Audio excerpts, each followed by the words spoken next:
Okay, All mom's right. in a good mood. Mama's in a great mood. I am in a great mood. Do you know why? Why am I in a great mood? Because you're old and I'm ditzy. Oh, other than that, I don't know. Because there's another fox in the fox den. That's it. That's the one. The first one was funny, but that's the real thing. We finally have a fox in the fox den. I have been waiting for this. The first time I ever saw Travis Fox was in The Secret, and immediately I was like, "Oh, I like this guy. He's great." So we do have him with us. So we're gonna play a video, and when the video is done, Travis Fox is in the fox den.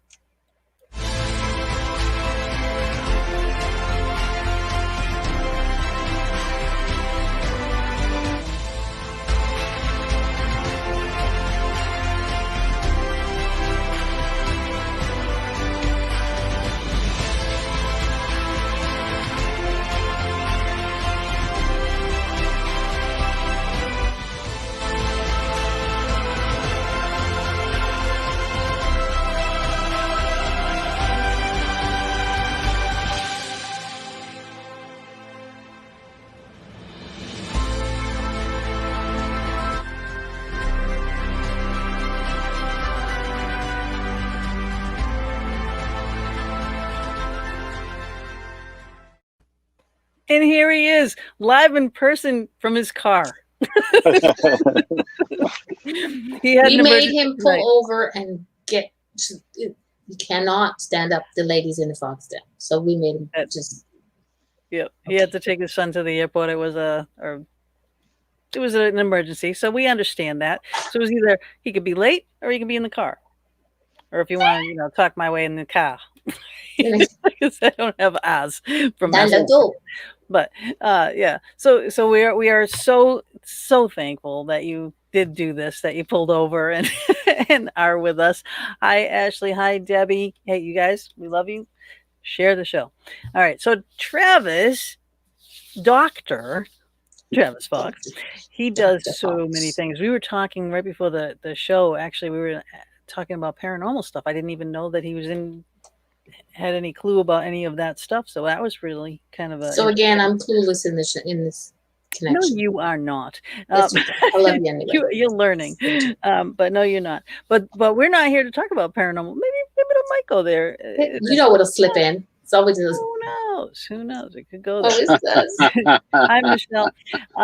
But so like I said before the video started, the first time I saw you was in The Secret. And now the gang from The Secret all got together and made Beyond the Secret. So with a few new people. Yeah, I mean, it was time. Let's be candid. I mean, the days of, hey, if I just think it'll show up and fall out of the sky, we're a little past that. That's like believing that, candy canes are going to fall out of Santa's sleigh on Christmas evening. It's a cool fairy tale until you start to really awaken yourself and go, well, wait a minute. Maybe thinking's the problem, because as the great Einstein said, that which created the problem can't solve it. So if we apply that, the mind can't solve the mind. So sitting there thinking about, well, gee, if I think long enough, I'll get a purple Lamborghini, it'll just fall out of the sky. I think, really was a beautiful intention, but took a lot of people down the road of kind of becoming addicted to the searching for the thing that they really wanted, searching for the thing that they needed to focus on. And they're getting good results, but they weren't getting the results. And so when the producers and I got together, we're like, hey, well, what about a concept? What if we actually came all back together and said, well, we thought we knew what the hell we were talking about 20 years ago, but this is what we've all collectively learned with the 400 years of experience of all of us as teachers. Maybe we ought to update this and just kind of add a few things. And the part that I really explored, and I still continue to explore, and I'm a firm believer in, one of the things that drives me bat nuts crazy about the self-help industry, which I've been in for 31 years, is it really just helps you do the same stupid crap you were doing before. That's why it's called self-help. Help yourself to do the same stupid stuff, as opposed to self-transformation, which is where I really have spent most of my time, and where the academy, where most people go to learn. That's what you work on. And I think what people are afraid of, and that's why I found your show quite fascinating, because I'm not a paranormal expert. I've been around some pretty, unexplainable things that I go, there's clearly other powers going on in the world besides me. But what I really look at people, and I think that the industry has really come to the crux point, and I find myself wonderfully and painfully out in the front of that crux and scope lock. People are afraid to go to the darkness, and we equate darkness with evil or demons or possessions or aberration, none of which is the truth. The darkness is the shadows and the BS and the emotions that we carry like absolute dead weight for decades, but we carry it down here and we play this self-help game of, oh, well, you know, I'm just a positive person, Gina, and I think the world's great. And you play church happy and you just want to like blow your brains out because that's total BS. And it's like, it's an act. I'm like, look, I've been in the acting business since I was 9 years old. My mother's an actress. I grew up in that space. I'm like, you know, it does, as the great saying says, it doesn't take a great actor to spot a bad one. So it's like, why are we so busy acting? Yeah, why are we're spending so much of our time going, well, I want to be enlightened. I want to be awake. Well, you're going to have to go through some shit to do that. And if you're really committed to it, you got to go down to the darkness. And if you actually, when you watch Beyond the Secret, it's over on Amazon Prime now. So everybody can watch it.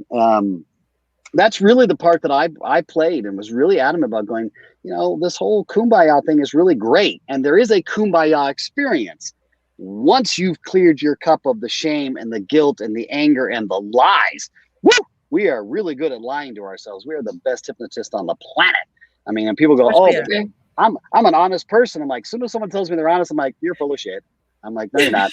Because the moment you're telling me you're honest, you're already defending that you're not really honest. And it doesn't mean that you're an overt like liar, like you're trying to commit lies, but we lie to ourselves with the dream and the illusion that a small white lie doesn't have nearly the impact as an overt lie, like cheating on your wife or your husband. I'm like, no, it has the exact same effect. What makes it worse is that you have the same effect. It's called justification. I add to it by going, nah, come on, Mama D. It was just a white lie. I just didn't want to hurt somebody's feelings. Yeah, but you hurt your own. Yeah. Yeah. Hello. So I've always said this, you know, in every relationship I've ever been in, I'm like, you know what? I can seriously handle anything. Been there, done that, can handle just about anything you throw at me. I might get angry for a while, and I'm justified to be angry, right? I have that right to be angry if you tell me you did something bad. Let's take that right there. However, stop. Wait. That's what I'm talking about. But don't lie to me. No, don't lie to yourself. That's a perfect example. So I'm going to bust this out because it's so subtle. Look, you can either let thoughts be the bricks that lay the path to the life that you really want to live, on point, on purpose, with passion and authentic, or you can use those same thoughts and let them become bricks to build the walls in the prison of your mind of bullshit. It's that simple. So that statement right there, well, I'm justified to be angry. The fact that you even have to say I need to justify my choice of how I choose to feel is bullshit. You don't know anybody but yourself and the alignment of however you align to your higher power, whatever that is. And the moment we get in this game of I've got to justify myself to be angry. Why?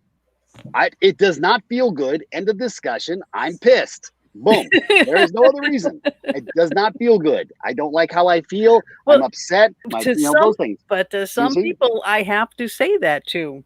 No, you don't. Certain people. I don't. No. No, you don't. For them to understand that they can tell me stuff. Gina, I love you, but their understanding is irrelevant. Who gives a crap? If they don't understand, they don't understand. It's not your job. I got a question. I'm not sure if it's a question, but I'm going to put in my 2 cents. You want to jump in? I'm jumping in full. Okay, hold on. Okay, it's working now. Okay. Okay, so we're going to go on the thing of not lying, like, don't cheat on husband and wife.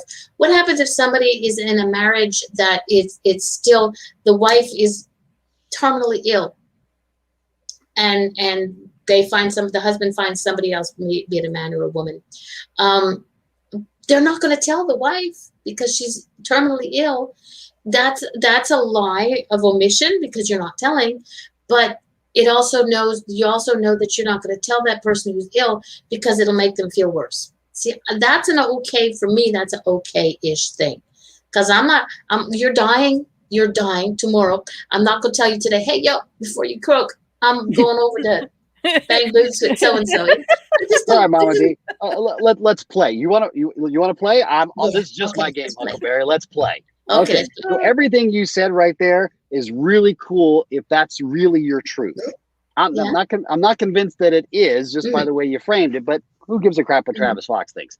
However, because I'm not putting people on spot. Let's put it that way. Well, first of all, I mean, if you're really gonna be authentic with yourself, though, you're not putting anybody in any spot. You're owning your own truth. If your partner is terminally ill, I took care of my mother-in-law for 7 years, and she's an amazing soul, but it wears on you. Well, she had Alzheimer's and dementia, an amazing person, triple doctorate, brilliant woman, but had the power of loss of her speech. So everything had to go to. So for 7 years, I did it, and I watched. But one of the things I've learned about people is they're a lot more understanding if you're just straight with them. So if you came to, let's say, your terminal husband or wife, and you say, listen, and by the way, and you're dying comment you made, Mama D, we're all dying. Get over it. Own that truth. That is a total load of crap. We're not going to make it. Newsflash, we're not going to make it. None of us. You're not getting off the planet alive. It's not happening, right? You're not getting off one planet. It's not happening. So let's back up a step. What most people don't do is most people don't really live. They play the game that's acting like they live. So if someone's terminal, and I say terminal meaning that they actually know the end date, okay, you have approximately 30 days left to live, which is exactly what happened to my father right before we premiered the film. My father passed, and I got the news an hour before we did our first media junket for the film. And so I'm not. It's his journey. We're all going there. So what? Be sorry for what? But thank you for the compliment. I appreciate it. Bob just came into the chat room with the hearts. That's my honey. That's my baby. Oh. That's her honey, but he has to give 2 hearts, once for me and one for her. Hey, Taryn. All right. If we're doing this stuff, it's usually to the people in the chat room. Yeah, I can see him out of the corner of my eye over here. I can see hi Bob and Taryn. I can see Chris Lee and Michelle and Ashley and Debbie and Taryn. Ooh. He's Yep, he's cute. Yep. And he's a Scorpio. She may be dying, but not dead. Hi, Doris. Doris is another where are you? Canadian. Yeah, I was like, where are you, Mom? just pick a country. It doesn't matter. Here. Pick a country. Here. Spin the wheel. Where are you from? Anyway, just to kind of finish that quick thought off. My whole point is everybody's terminal, and if you have a significant other that is, let's say, terminally in bed, bedridden, countdown, we know this is coming. It's not that you're not going to tell them. It's actually, if they really loved you, and this is where people get confused, I found, and it's part of a whole new series that we're releasing later this year about the difference between conditional love, which is what we would call a marriage or a relationship, and unconditional love. And people confuse unconditional love as you're a doormat and I love you no matter what you do. And Mama D, it's okay if you go sleep with 5,000 men. I'll be here when you get back. No, that's not busy.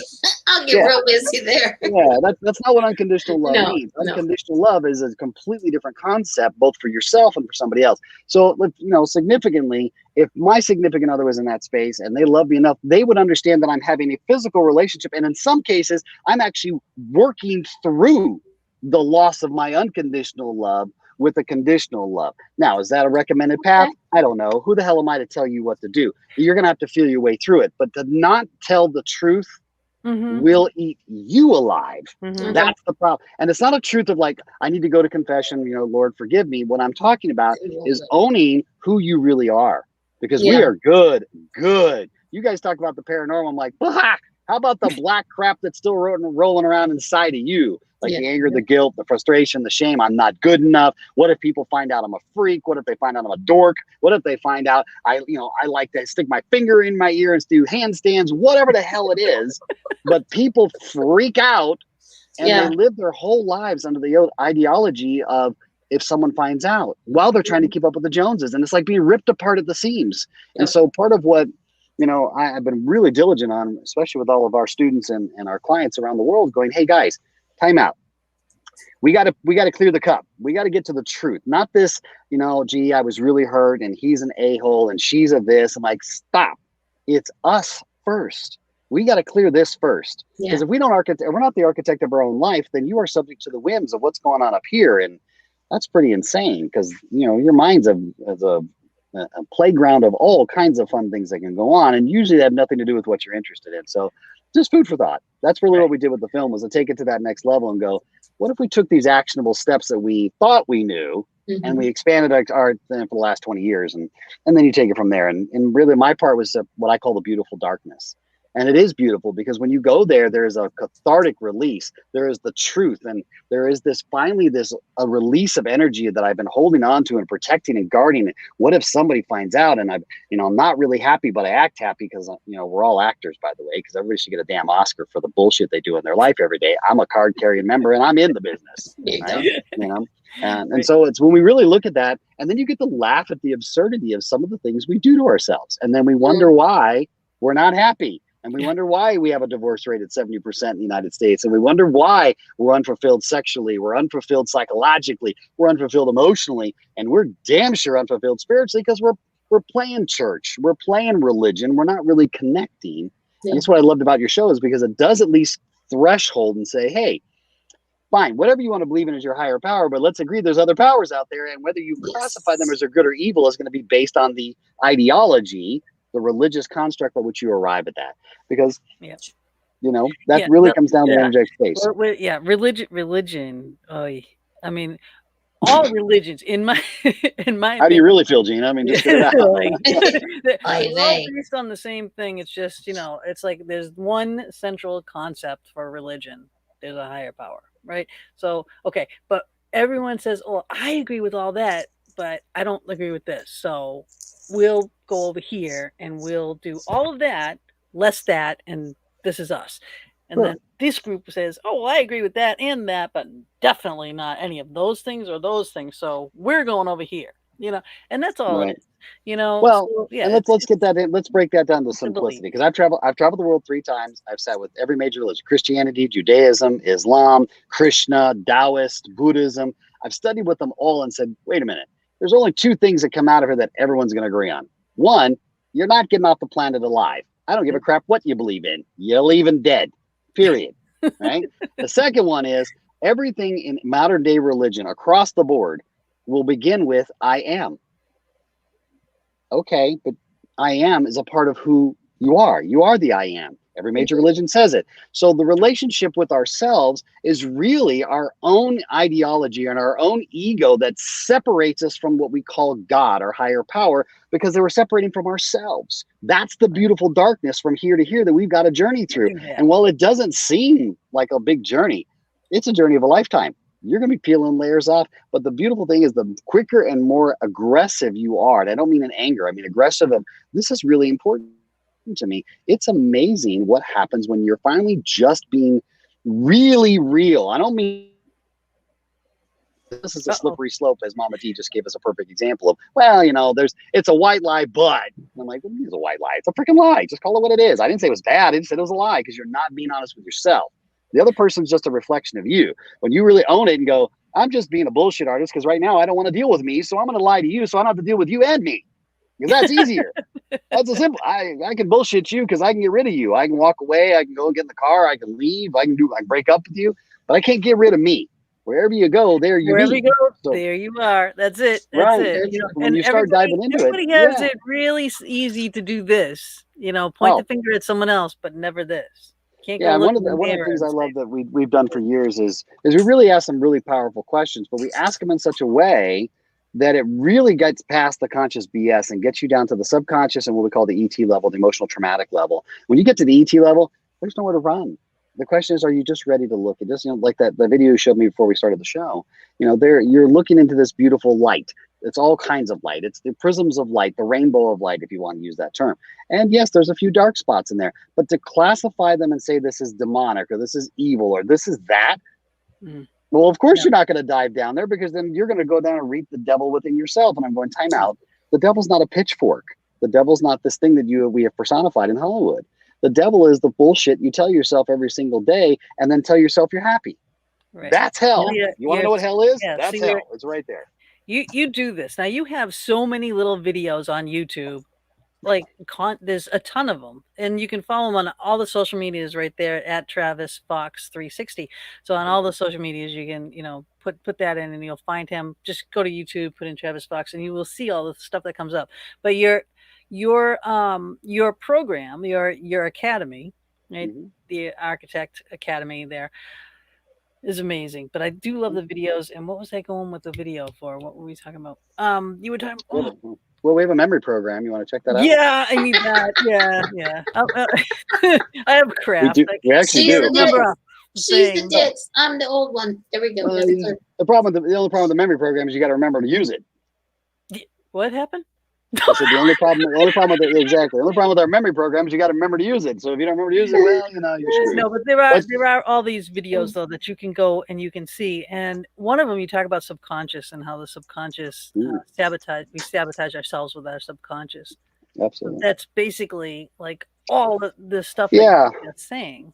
Yeah, once you get inside the academy, I mean, we're actually, the Architects of Being Academy. I'm the founder of it. Obviously, the team runs it now, and I mean, I still teach in there, but I don't run the day-to-day operations anymore. I'm off doing shows like this and doing what I do in speeches, working with private clients. Yeah, exactly. I mean, I'm a Scorpio. We do that. It's a kind of fun thing. It's a pain pleasure thing. It's okay. It's all good. Anyway, we're all happy. I'm happy. So whether you are or not, I'm happy. Really good. So there's a fox in the fox den. I'm thrilled. They're happy. Yeah, thank you. Yeah, the dubious honor. Yeah, so the academy is actually. There's a handsome guy in the fox den. Can't go wrong, dude. Thank you. Yeah, so when we do the academy, I took entertainment and my education and put it together in a way because I believe we learn in emotional states. We learn in states of being, meaning that if we're actually in a state, we're actually going to pull some things out and we're going to learn. And I don't mean educate. I am a big proponent against our educational system. I'm a 3-time father and a grandfather, and I'm also I'm a neurotypical and I'm also an autistic parent. So I see both ends of the spectrum with both my boys, and they both went to the educational system, highly educated people, and then came out and said, I don't want anything to do with what I learned because I didn't learn anything. And I said, exactly. So the Learning Academy is the tools of how does our conscious mind work? How does our subconscious mind work? How does the emotional traumatic level work? And really, who am I at the architectural level? The architectural level is who you are, the I am, the being, the real you, not the body, because the body sticks around and turns to dirt, whether you like it or not. Check out Egypt. You'll see it on your own. You'll figure it out. That's okay. Okay. So when you get that and you understand how to do it, then you can literally architect your entire life because everything in our life is based on an architectural structure except for us. So I've spent 31 years putting that together, training thousands of people around the world how to architect their life and become life architects themselves, and that becomes their lifestyle. It's not just helping people live an abundant life. What the hell does that mean? I don't even know what that means anymore. I'm like, that's what? Abundant life? Okay, well, if I give you $1 and you're broke, that's abundant. Yeah. But that's not really it's an implied abundance. And abundance really moves you away from the wealth of who you are. The wealth of who you are is right here. But that's the beautiful darkness we got to go through first. And that scares people. But when you have a step-by-step blueprint, we're not scared. We know exactly where we are. And I can then rewrite the story. Because see, we go back to religion again. Religion is a big story. It's a brilliant story. I mean, it's one of the best stories of all time. I mean, pick one. And they're all great. They're all fantastic and all have great value. However, it's really the storytelling, the programming that we tell ourselves is who you are. And if you don't know how to change the story of who you are doomed to keep mentally, and I'm going to say it, so hold on, Mama D, get ready. No, it's way past insanity. We're already insane. We're insane. We're insane we're all nuts. We're insane to believe that we actually can control stuff. That's my favorite part. I'm like, time out. What I'm talking about is the mental masturbation of where we're just going around back and forth, jerking ourselves around, acting like we're doing something. I did it. That was for you, Mama D. I had to do it. Yeah, that was for you. I pushed that button just to see if she was paying attention. She's over there doing stuff. I'm doing she pays attention. I do. I may not be looking at you, but I'm looking at you. I got you. Okay. So yeah, you get my point. So I go, hey guys, have some fun with this. But so people everybody thinks that it's, you got to sit there and meditate for 29 years and you got to be this peaceful, happy bullshit. You have all these emotions, experience them or use them. I mean, anger can be used in a way to channel it. Sadness can be a way to really dive into the depths of where you've hurt yourself. And I'm not talking about staying there forever. I'm talking about really architecting your way, doing a whole new experience. So what we did with the film and what we do at the Academy, thank you for that, by the way, it was very kind, is we help people get the blueprint to architect the life they really want and then architect the lifestyle. If they want to go out and become a certified life coach, we can certify you. You can go become a coach and coach in whatever you want. It's up to you because it's all the same thing. We're still dealing with human dynamics. And once you understand the blueprint and the sequence, then you can architect anything you want. Then you're on playground planet Earth. And then you can argue, do anything. Why not? Because you're not getting off the planet alive. So go live your butt off and really experience it. All right, come on, Mama D, give me your Doubting Thomas stuff. I want to hear it. No, there's no Doubting Thomas. I'm going to put this out there. And as I keep telling everybody, I'm not dying. I've already been down there. They don't want me. And up there, they don't want me either. So I'm here for an eternity. So anybody thinks they're going to outlive me, I've got news for you. Kidding. Sorry, I did. You know what? So I did a lot of mushrooms you don't believe in the in 60s too, Mama D. reincarnation? Okay. I'm not that old. I wasn't talking about you. I was talking about me. That's okay. I'm Ditzy. She's Ditzy. No, she's Ditzy. You're old. That's what you said. Thank you. Yeah, that's what was said about our or maybe now you're Ditzy because you're old and you're starting to forget whether you're old and Ditzy. That's it. Okay. We both resemble that remark. That's all I can say about it. Yes, we do. And we have no issues with it. Yeah. Okay, I need to. Okay, Go just a second. ahead. I'm doing the technical shit now. Okay, people. Yes, ma'am. Travis, I'm giggling. Travis Fox 360. You said I can find all your social media information there. Yeah. That's what I do as I find your social media and I put it into the chat room. But every time I do Travis Fox 360, it gives me everything else but a website. That's not a website, honey. That's my social media.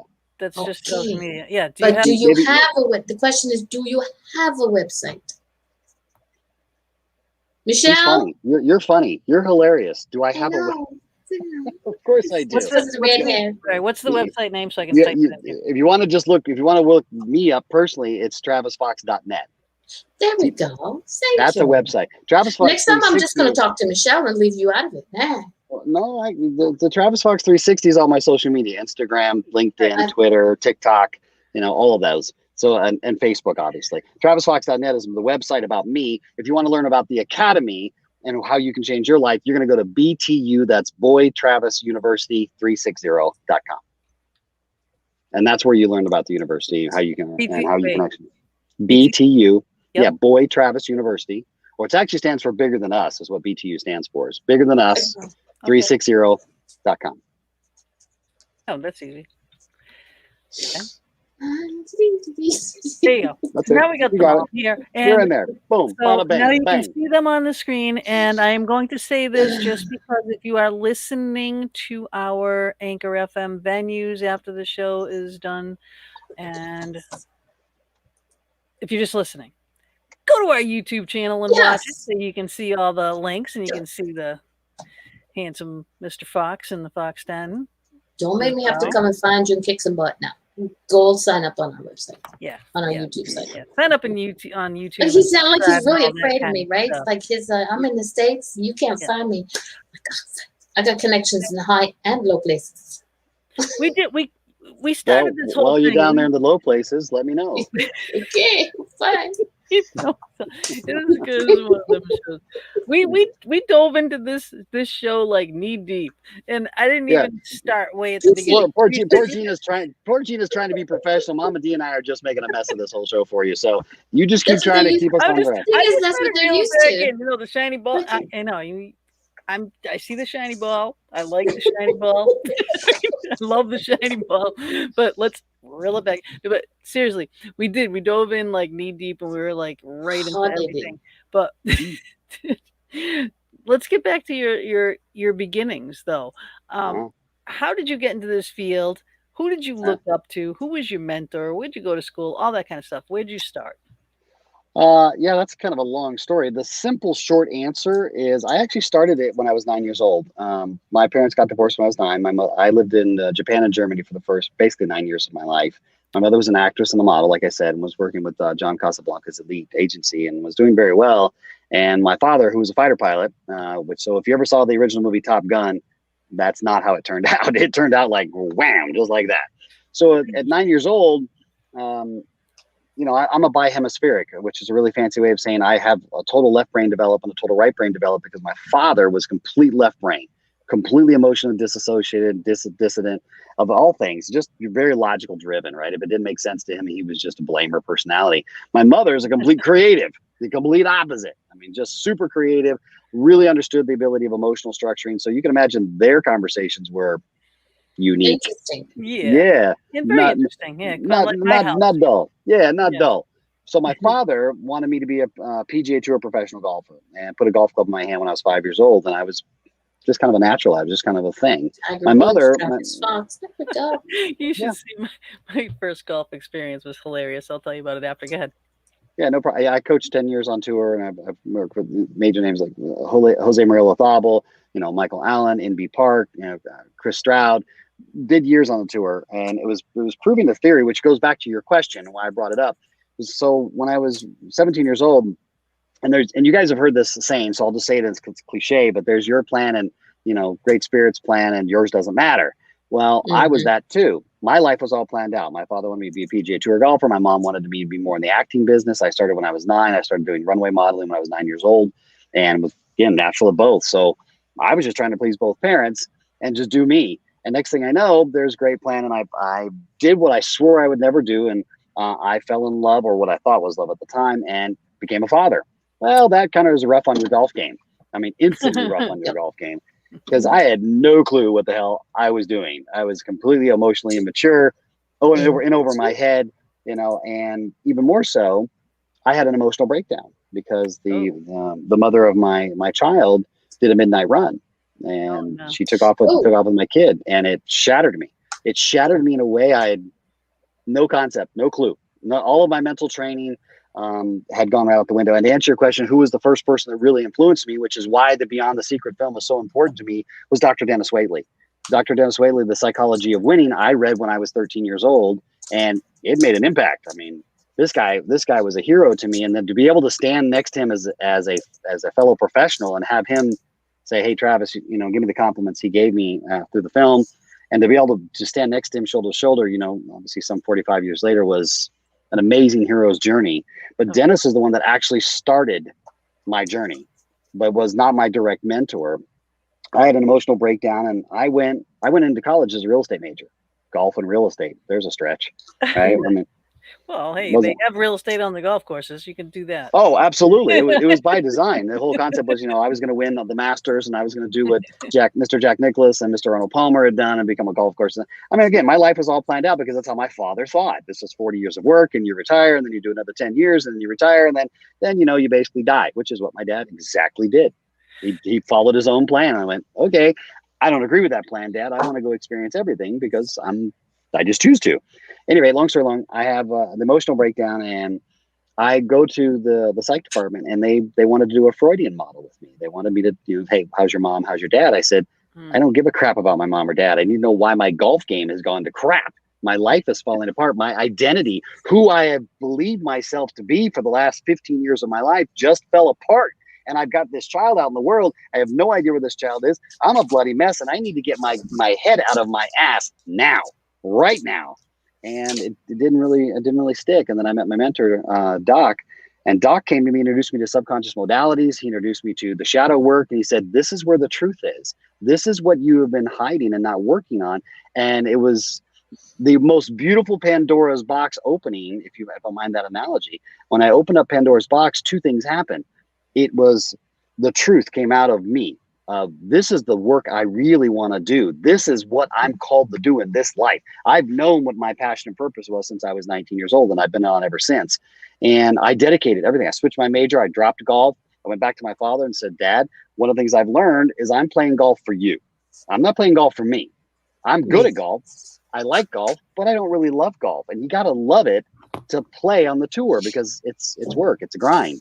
And I dedicated my life to this work, and I've been there ever since. A couple doctorates later, and I've traveled on the world. I've sat in front of 1 million people. I've won a couple of Emmys, and I kept combining. And I got really frustrated with the self-help industry because I was one of those guys that did the seminars and put you in a hotel conference room and buy my crap at the back of the room. But I had this innate knowing that people weren't really learning. They were just buying it on an emotional spur, hoping that something magical would change their life.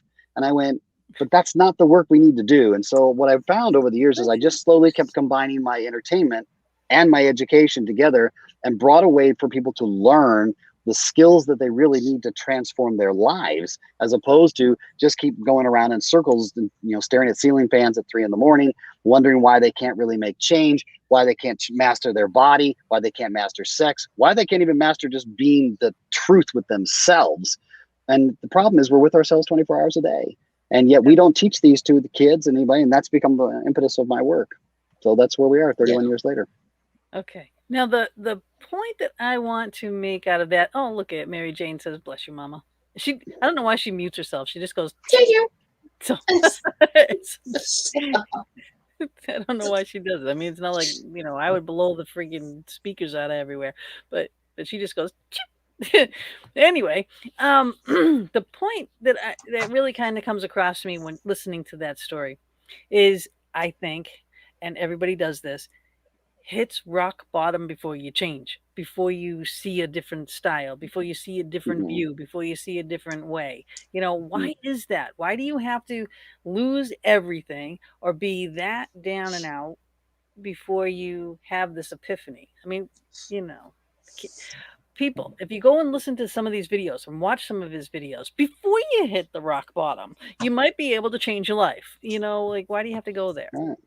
Well, that's a great question. Thank you, by the way. And, you know, and you guys are only seeing the front end, all the videos that you're talking about over the YouTube channel and social media and the website. That's not that we have over 1,000 hours of training inside the academy, which is once you're inside, where we actually walk you through academically. So we track you academically. We give you your certifications. We know that you've done the work, but you're also going to have to go on this amazing adventure. You're going to do the work, and you're going to go on an adventure of to discover who you are, not from an outside point of view. And this is what, to your point, it's a great question. I'm really glad you asked it, is because we get comfortable with waiting to the last minute, because in education, you have to do just enough to get by. Yeah. So we've been conditioned for 12 years, all the way through high school, to do just enough to get your degree, right? Which is insane, right? Here's the challenge. People, when they say they hit rock bottom, the truth is 90% of the time they haven't hit rock bottom. I've hit rock bottom 3 times in my life. I've hit rock bottom a few. So this, yeah. And it's not that you're hitting rock bottom. In my opinion, what you're doing is you have finally reached your limit and your threshold of BSing yourself. And you emotionally finally vomit it up because your body can't take any more of this emotional stuffing that we do. And neurologically, we know when we're embellishing. We know when we're not quite telling the truth, or we're making it bigger or more important. And one of my favorite is when people just ask how you're feeling. You know, hey, Gina, how you feeling? Oh, I'm okay. But okay is not a feeling. It's an acronym. It's not even a word. So how can you say this word that isn't a word is describing how I'm feeling? What you're really saying is I'm not going to go in and check out how I feel. And even though I may know how I feel, if I did check in, I'm not going to tell you. And then we wonder why our connections with our relationships suck. Duh. Well, it all depends. When Gina asks me how I'm doing, I say, I feel like shit. Why? I know, but usually that's a great answer. I feel like shit is I feel this way. Yeah. The challenge is we're so socially conditioned. If you told, but if you tell the truth, but if you tell the truth, people walk away. They're like, oh my God, wait a minute, Mama D feels like shit. The world is coming to an end. This is a woman's always smiling. Yeah, no. I put on Facebook the other day, and all I did was put the background thing with the skulls and UGH, ugh. People were going, are you okay? Is everything okay? I had a moment where I wanted to strangle the shit out of my province. Yeah. And I couldn't do it. So I just went, ugh. I did. I put up, I quit. I had enough at one point. I was just like, I quit. I put it on Facebook. That's it. I quit. Just that cryptic. And I don't really put up cryptic things. I hate cryptic things. Right. But I just put it up there.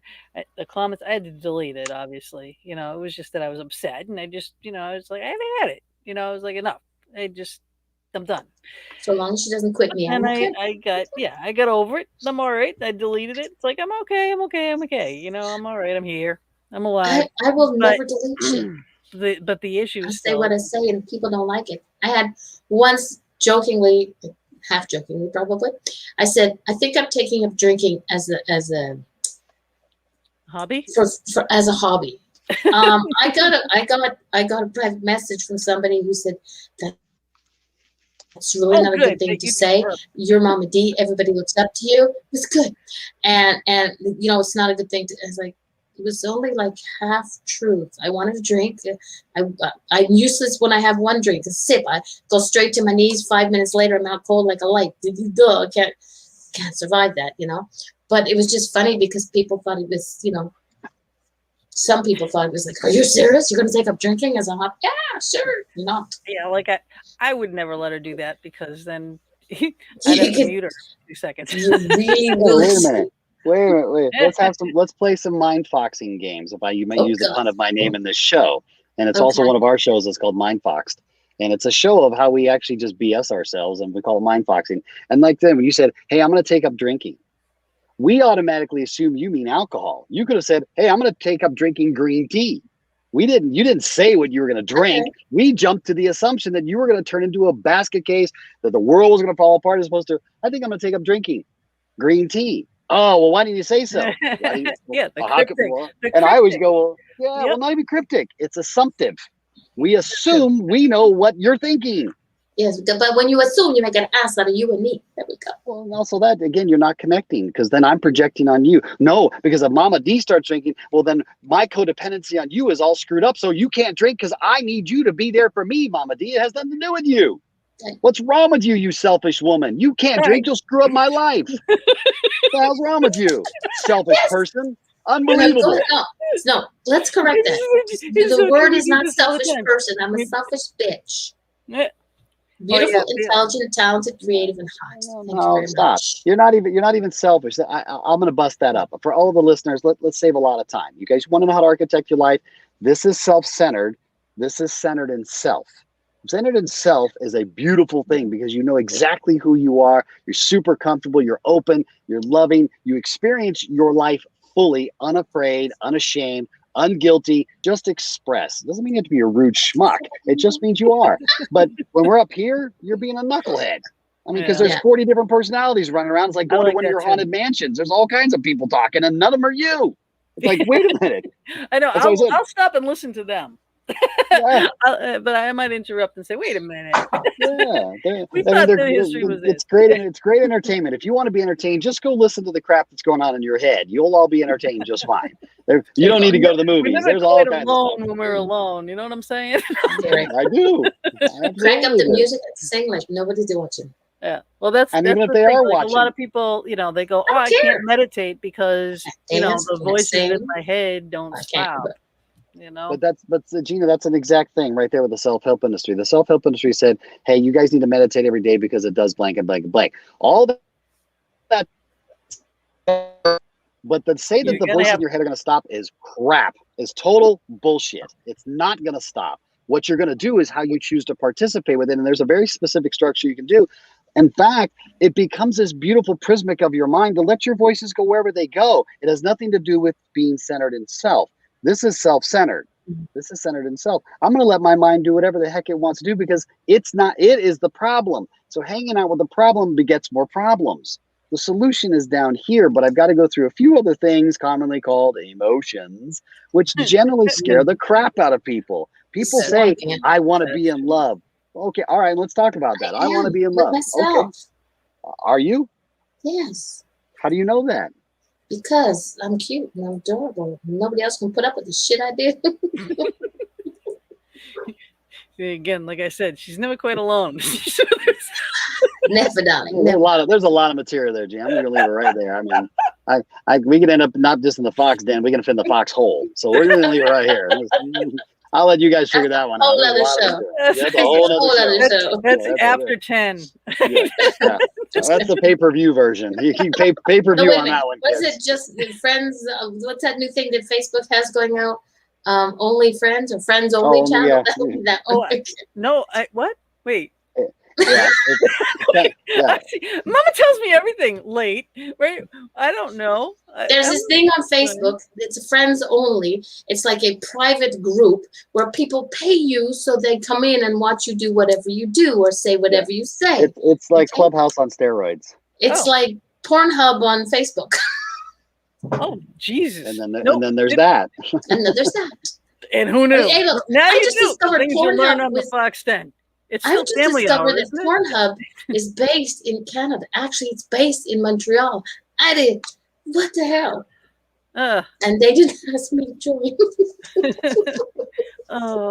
Okay, shut up. Let's get back on track. So, next question. How does our subconscious work? Very well. It gets scary at times up there. But Yeah, I mean, our subconscious is something that can protect the simple us. answer to that is no. It doesn't. Yeah, subconscious doesn't do that. That's what's really an illusion. Is that the subconscious is an automated program. It's no different than the computers we're all on right now. It only runs on belief systems. It doesn't lie. It doesn't omit. It doesn't embellish. It is a literal machine de facto, but it's run through two kind of systems. You know, one is called our sympathetic system. The other one is our cerebral spinal system. So the simple way is it has a feeling. We get a feeling in our body, our being, our energetic body. That comes from our sympathetic. Yeah, it comes through our sympathetic. Yeah, you definitely your line of work. It's total all sympathetic. You're feeling your way through this, and beyond your physical being, you're feeling. We all do this. The question is whether we actually focus on it or not. But more importantly, inside we get feelings, and then they pop up to our cerebral spinal system, and it hits our brain, and our subconscious goes, "Oh, I know that feeling is categorized as happy," and then it goes, and it spins out all the memories you have of being happy, and says, "Okay, which one's relatable to that feeling the most?" And then that becomes your foreground, which is where your conscious mind then starts looking around. And then it looks for little things called coincidences, heebie-jeebies, the sync moment. We call them MOGs, or moments of grace, where you're syncing yourself up. And those guideposts happen minute to minute, moment to moment. But we're so hypnotized by our conscious self, meaning the mind, that we miss them often. We miss those beautiful moments when the great universe, the great spirit, and you are synced up when it's going, "Hey, Gina, hey, Mama D, I know this is the strangest coincidence you've ever seen, but something about it feels right. You need to follow it." And you need to follow it without discussing it with yourself, because the moment you discuss it, you distract yourself and you're done. And you miss it because you're not staying in tune with you, the real you. And then you follow this path, and this adventure shows up that you could have never imagined. You couldn't have constructed something that wild. That's and how we that were amazing. created. That's how most people are created, like everyone. No, I mean the Mama D and the Gina B. That's how it was, just a fluke. She's been on my show, and I was on her show, and she said, "You want to just do it?" And now look at us. Can't get rid of us, no matter how hard you try. Well, why would anybody try? Some people want to. How do you know? Because they told me so. I'm just too freaking perky, is what I've been told. Or maybe you know what? Maybe they were trying to do a push-pull mechanism to see if they could get you to flip and chase them, because they wanted to be chased a little more than you want to be chased. No, I do chasing when I want to, but if I don't want to, it's like. See what I'm saying? That's what I'm saying. You're withholding that beautiful chase that they want, so they walk away because they're like, "I want to be chased, and I also want to chase. Come on, Mama D, don't be so selfish and don't be so self-centered." I am a selfish person at times.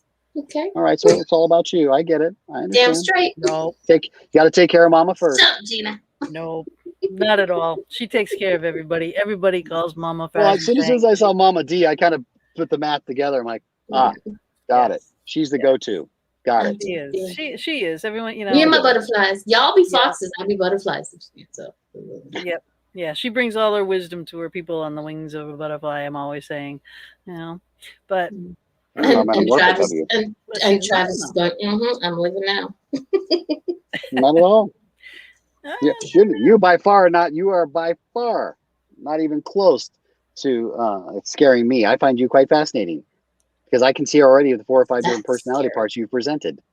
And I'm like, cool. When we get past those, let's get to the truth. Think about those, and how do we and how do we separate those, and how do you deal with those one at a time, as a group? I mean, how is it that you would? So she's coming into the program. Is there an intake that people take that you can see all these areas? Ours is really, it's called, it's literally it's architecting life certification. You got to become a life architect, and it's actually a 10-month program. So when you come through this entire thing, you're going to have over 100 hours of practice in real time of how to do this, starting with yourself, of course. But we start off with what's called the archetypes, because there's, obviously everyone goes, "Oh, well, Carl Jung's the father of archetypes." Well, that may be true in the deepest of works, but there's a lot more archetypes than people really realize. But we start you off with the basic 4. And you do the free archetype test, and it gives us a clue of which one you lean on: the warrior, the wizard, the bard, or the jester. And each one has very distinct characteristic personalities. However, we are all 4 of those archetypes, but we don't really develop ourselves. We lean on one and say, "Well, I'm a warrior," or "I'm a wizard," or, "Oh, okay, great." But you're all of this too. And when you fully develop that out, Then you move into the king and queen archetypes and literally become the king and queen of your own life, because we're all kings and queens of our own journey. But then we take you to the next step, which is called the jump, and we teach you how to create happiness. And when I say create happiness, I don't mean kumbaya. I mean, what do you really We're not want? drinking the Kool-Aid. No, you're not drinking the Kool-Aid. Sorry. Yeah. Drink We're not drinking the I'm gonna curb that drinking problem of yours. Yeah, right. Yeah, we have a program for that too. But just kidding. So you jump in, and we walk you through a 21-day program of what really of creation, the law of attraction really is from a scientific point of view, then an application point of view, but also an experiential measurement. How do I measure my progress? Right? Because self-help has always been subjective. This now becomes objective. We can actually measure your results, and you can start to see your journey. Then we take you to, this is the one I found will make the difference between a great life architect and a good one. And that's a big shift. And that is, you got to face your fears about who you are and about talking to other people. So the first thing you do after that is you go through our Keys to Fear program. It's the 21 human fears that we deal with in blocks of 7. And the first 7 you go through are communication, because we're so afraid to talk to people. And I don't mean talk like here we are on the show. I mean talk with people, right? Mostly yourself, but the other people. So you face the fear. Then we take you through architect and training, where we actually create the foundation, where you understand clinically what's actually happening, learn how to start teaching and becoming a coach yourself for your journey. Then we take you to what's called Warriors Healer. I'm a firm believer why people most crash and burn, and I've done it twice myself. I did once in my 20s and once in my 30s, and I literally passed out on stage in front of 3,000 people, and then woke up in the dressing room with an IV in me and EMTs around me, and I'm like, what the hell just happened? And I was so into working that I wasn't taking care of myself. And self-care is a massive part of what we do in the coaching industry and the transformational industry. So you learn Warriors Healer, and that's how you learn how to clear your own energy and not take on the stories of the people you work with, the students you work with. You can walk with them, but you're not going to carry it for them. That's codependent modeling, and we don't do that. So we teach you how to take care of yourself. Then we move you into expert sales and closing. Because if you can't talk about your passion and purpose, well, you're going to be talking to yourself. You're not going to be a coach. You can go all the social media you want, and you may get 1 or 2, but you're never going to make it a lifestyle. A lifestyle is where this is your single mode of earning an income aligned with your passion and purpose, and you're making a living that's qualified and quantified to the level that you wanted at. Most people never get there. And so we start that way back in the beginning, and teaching the program I've taught for 30 years on sales and closing. And it isn't the sales and closing that you think. It's the art of sales and closing through storytelling, because we tell stories and we take people on adventures. And if you go on, they want to go on an adventure. We all want to go on an adventure. Who wants to go to school? School sucks. I don't give a crap who you are. It's boring. I want to go on an adventure because I learn when I'm on an adventure. I learn when I'm in an emotional state. I learn when I'm excited. I'm scared shitless and I got to jump and I've got to face my own self. That's when I learn. And it's in my DNA now. And then we take you to mastery. And mastery is the most intense 28 weeks you will ever experience in the coaching industry, where we're going to take you down rabbit holes. And by the time you're done, you will be at PhD level psych work, and you will know how to take care of it. Now, we're not therapists and we're not codependents. We actually help people learn the blueprint so they can architect their own lives. And that's what makes a life architect different. Coaches will tell you what to do. Life architects show you how to do it for yourself. We walk you through it, and then you can take that coaching experience anywhere you want. You can come teach at the academy. You can go off to Guam. You can apply it. We have people working with teenagers. We have people working with troubled youth, relationships. We have working with athletes and gymnasts and NFL players. We have people working and teach people how to do pottery through the architectural coaching, because it's all psychological, emotional. And once you learn that journey, it changes your life. So the academy really walks you through this whole blueprint, and it's very systematized, yet it's experiential, and you get to do it with everybody around the world, because now it's online and it's all automated, and we can track you academically and experientially. And it's been a journey of my lifetime. I'm now in my 31st year officially of actually working and training the academy. So it's taken a long time for technology to catch up where we can do this now. And now it's, going out to the masses, and we have a great time doing it. Meanwhile, I get to go do this stuff now. So I get to go hang out with people like you and talk to Mama D about her drinking problem. Cool. I love it. You know what? On that note, before we go any further, because this is a good place to take a break, and everyone can think about Mama D's drinking problem. And I'm going to play a couple little video break, and we'll be back in about 5 minutes. So I don't know if you guys need to like maybe jump out of the car, stretch your legs. Michelle, thank you for hanging in there with us too. She can pop in and put her 2 cents in too at any time. But all right, so we'll be back in about 5. Okay. Sounds good. All right.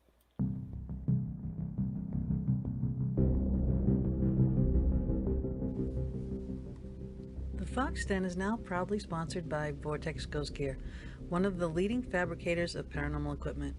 Bob Christopher is the founder and creator of Vortex Ghost Gear. He has decades of investigating, starting with his team at NEPA, and as lead in the popular local TV show Ghost Detectives, he has experience of how spirits could be seen or heard. Using this knowledge, he has manufactured equipment for specific scenarios of spirit manifestation and communication. He is the only manufacturer of the popular lifelike trigger prop cats and dogs. Using proximity meters wired to lights and sound, these prove to be highly effective communication devices in the field of study. The HTO, another Vortex exclusive, allowing specific items to be the highlight or trigger of your investigation. For example, place the item on a metal tray or attach directly to any metal object such as keys or glasses that continue to go missing or moved. Ask the spirit to touch the item. The HTO will light. It has a sound option as well. This device was used in Travel Channel's Ghost Nation with great results. The Dome, a static detector, can be the most useful device in your gear bag. This is to back up the theory that the spirits manifest using static electricity. Using several, you can track a spirit, for example, walking down a hallway, setting off each as it passes. The geophone detects vibrations. This is another way to track movement. If a claim is footsteps in the hallway or stairwell, set the sensitivity and place the device in that area. Its band of lights will show a range of vibrations from the slightest tapping, lighting only a few lights, to the loudest thumping, lighting the entire range. The EasyScan ghost boxes are very popular due to the ease of use. They are custom decorated to the individual or team using them. Bob programs and uses an Arduino-based computer scanning FM waves to potentially communicate with the spirit realm in real time. Every box is unique and all custom hand decorated by Gina Bankston. The V-Pod has a special place for those who love the idea of REM pods. Use this sleeker, smaller, easier to transport device. It is a must-have in your gear bag. Take your investigating to the next level with many of Vortex Ghost Gear's unique and custom creations by Bob Christopher. Visit www.vortexghostgear.com to view all the products and get your equipment today. You can also investigate with Bob and Gina with ghostly excursions, taking people to some of the most haunted locations in the USA. Visit www.ghostlyexcursions.com and join us on our next adventure.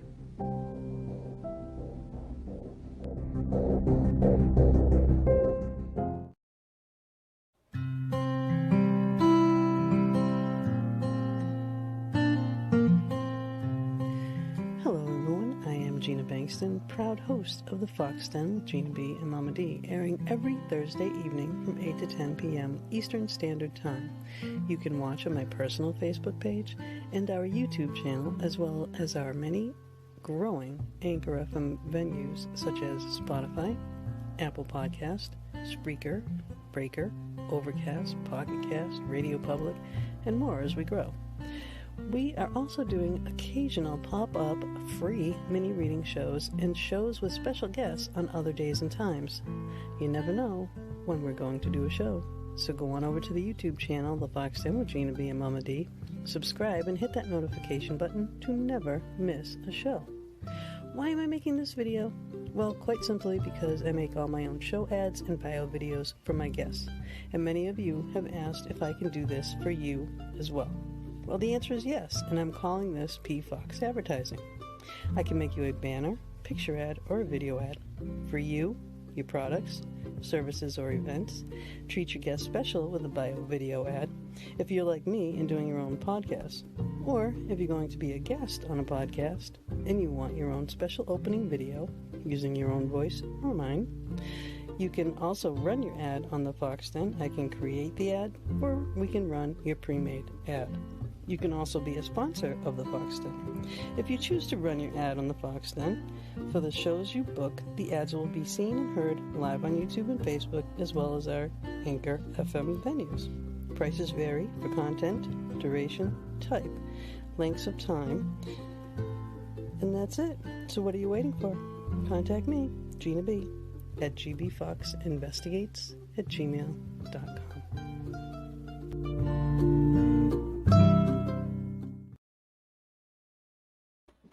And we're back. There you go. Look at that. You're so good. He is a professional. So he did share a couple links with us. I did copy and paste them into our chat. Thank you. Okay, Yeah, you go into the chat room, and I'm putting them everywhere else.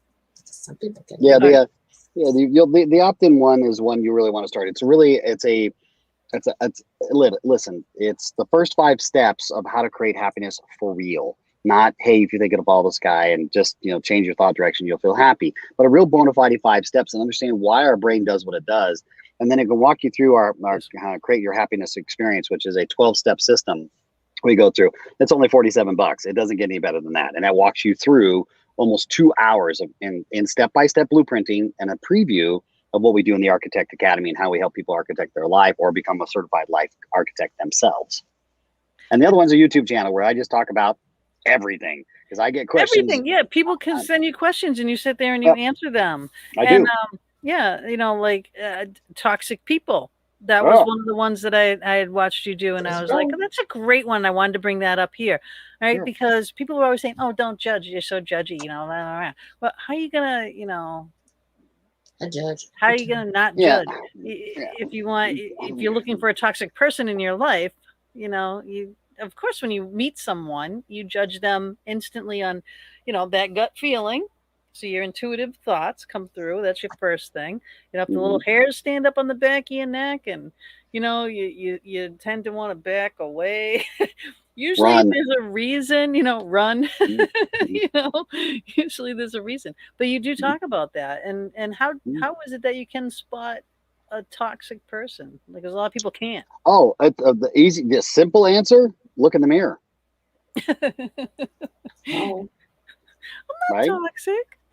If you're drawing toxic people to you, there's a high degree of probability there's toxicity within you, and it is being represented in an outside reflection or another person in this particular case.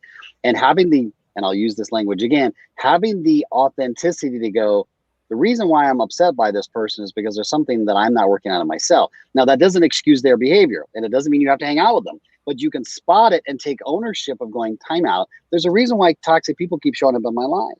Where am I toxic myself? Where am I avoiding it? Because I'm going to use your language back, Gina. Yeah, that intuitive feeling is also energetic. It is a vibration. It is a sound wave. It is an echolocation mechanism that we are, this transmitter receiver from our brain. So you're sending this stuff out, and it's coming back to you as you present it, not as you think you present it. Most of us think we're happy. No, you're not. You're full of shit. We're full of shit because you act happy. And what's going on down here is you're angry and you're frustrated, and we're not getting we're not getting the sex we want. We're not getting the life we want. It didn't turn out the way we got in the brochure in high school, and we're subconsciously pissed off and we're passive aggressive about it. And instead of just diving in and going, what do I really want? Because I'll ask all your listeners, and whether you're watching this live or the replay or wherever you find us, it's a really simple question. If you had 30 days left to live, would you be doing anything you're doing in your life right now? And if any part of your life you have an answer that says, no, I wouldn't be doing that with 30 days left, stop. You are screwing yourself. Nobody else, you're screwing you. There's no 401k program. You don't get 5 stars when you get to your higher power for saving it up for a rainy day. That's all a story of bullshit of religion keeping you at bay from dealing with you. It's the drug of hope. Now, there's a real connection with the divine. I'm a firm believer in that. But I don't need a story to get there. I can manufacture 4 billion my own, and so can you. What I need to do is be in touch with it and let myself be present. Be the I am divine creature that you are, but recognize you're here in this 3-dimensional space where you're on a playground and you're on vacation for, 70, 80, 90 years, and you wasted away doing just stupid, goofy stuff. Yep. Stuff that you don't like, people with you don't want to hang out with, not experiencing who you are, and not exploring you. Because let's agree, who Mama D was and Gina, who you were and who I was when we were 20 and who we are now, the spacesuit may look Oh, the Lord. same. Thank God. Thank God. That's all I can like say. me I'm back not the same then. I still person. have Right. parts of that. We're No, I so was afraid not- to change. I We're was so not, afraid to I change. was not a good person. Oh, no, I've changed many times. And I'm not afraid to change. You know, Not if I don't- you. I'm talking about I- macro, Oh, the macro comment. okay. Stop Right. being so. It's not about you, Oh, Gina. it's It's all about about Mama me. D. Damn. It's about Mama D. Or It's her. about me. It's her. It's about about her. I'm her. sorry. About I'm her. sorry, Mama. I'm Wait. sorry. What was it? Wait, they again. Break my What was heart. There I you go. thinking of? Oh, Okay. There Now you here's a quick one. You said Froze. if I Froze. knew that I had 30 days to live, would I? Did I freeze? What the fuck? There's nothing. No, else you're on. all right. You're all Would right. I be doing what I'm doing now if I knew I had No. 30 days to live? Not what Yes. you're doing now. No, hold on. Hear the question as I said it, not as you think I said it. Not what you're doing now. Any part of your life, what you're doing now. That means Okay. romantic. That means your family. That means the type of work that you do, how you exercise, how you drink green tea Exercise, versus what's that? coffee. Exactly. Okay. Have you traveled? Have you seen everything you wanted to see? Have you Yep. experienced everything? Have I gotta you go see had? her. I'd be on a plane picking her up in Canada, and then we'd be on our way to Italy. What are you waiting for? And then Jamaica, COVID. and then Trinidad. COVID. Bull crap. I just traveled internationally. You can travel. It's not as easy as it used to be, but you can do I it. don't have a passport yet. Notice the word yet. Yeah, will you get on Again, it? Bob doesn't yeah. have his passport yet either. You know, I'm So like, Bob "God, can get my passport's about to expire. I'm gonna have to renew mine before I Mhm. go somewhere. Bless you. Thank Oh, you. see, another quiet sneeze. See? I'm I the muted- only I one muted that it. really needs to mute. No, I muted. I muted it. I You muted it and sneezed. Yeah. I've done that too many times in the radio station. Like Fox, Excuse you got to me. hit the mute button. Sorry. Yeah. I only hit the mute button because I don't want people to have break it into giggle fits. Okay, I don't give a shit. I do anyway Fingers because I know and exactly. I can hear it without hearing it. You know what I love about Mama D? I'm gonna send you an honorary Oscar award. It's about this big with this whole tough guy act because How you are big? so Wait a full of minute. shit. You Wait a are minute, full how of big? shit. You are a big, wonderful, big marshmallow. You got a heart so damn big you don't know what to do with yourself. This tough guy thing is such a great act. No, I'm not gonna be quiet. No, It's no about way. you, not about me. Buzz off, Well, child. it's your show. I'm just a guest on your show. I'm one of hundreds. I'm just one another guest. This is your show. Yeah, but you're I- the one and only Fox. That's true. That is You ain't true. I'll own that one. Foxes. Fox is over there, but you're the one and only Fox. That's true. I am. I'm so thrilled that there's not only that it's you, and what I really truly love about you, besides Thank you. the name, I would have had you on even if you were an ass. Yeah, it came with the spacesuit. I can't take credit for it. It came with the spacesuit. Thanks. I appreciate the compliment. By the way. Anytime. You're welcome. As long as Bob doesn't find me and beat the crap out of me, I'm like, Yeah, Bob, it wasn't me, man. But no, what I do love about you is how down to earth and how truthful you are, and Yeah. your truths are things that we actually know Mhm. but don't want to admit. Yeah. And you point all these things out. That's the best part of the program, and it's just that it's not that. Yes, it's work. Of course, it's work, Everything's course. working. but it's what's Passion and purpose. there. Yeah. And Yeah. the thing is, like he I said, says it. He says it like it is without being sounding like an ass. He's a cute Oh, ass, yeah, but he because there's doesn't sound like an ass. All right, that was funny. There are a lot Yeah. of people that are very preachy. Oh no, when there's it- no. You're not a lot. Many, and that's. Yeah. I've been and I used to be one of them because we're as a doctor we're trained. We're supposed to have all the answers. We're the expert. I'm so full of shit. I'm 30 years old. I got 2 Hey man, what PhDs. color I are have your no- eyes? Yeah, they're green actually. Yeah, The, they're not full of shit. Oh, me too. Well, Because there you your go. eyes have to be brown to be full of shit. Mine are blue, so we're good. All right. Well, we got Sorry, two greens. Papa. Two greens with the foxes. Two greens. All right. Yeah, I was like, but so here's a finer Remember? point on it. When you come to the truth of, wait a minute, I can be in the self-help business or I can be in the self-transformation business. I'm in the self-transformation business. Transformation. Yeah, people who I used to be part of that self-help industry, so I was a part of it. So I could either be a part of it and being But it authentic, was or I could where finally you- just change it. But it was where you started. You had to start somewhere to get to where you are now. So it's not all that Yeah. bad to be in the self-help, so long as you've gotten as far as transformation. Well, I'm not saying it's good or bad. I just don't think it generates results. Yeah, but I I'm think it needs to generate results, and results yeah. are transformation.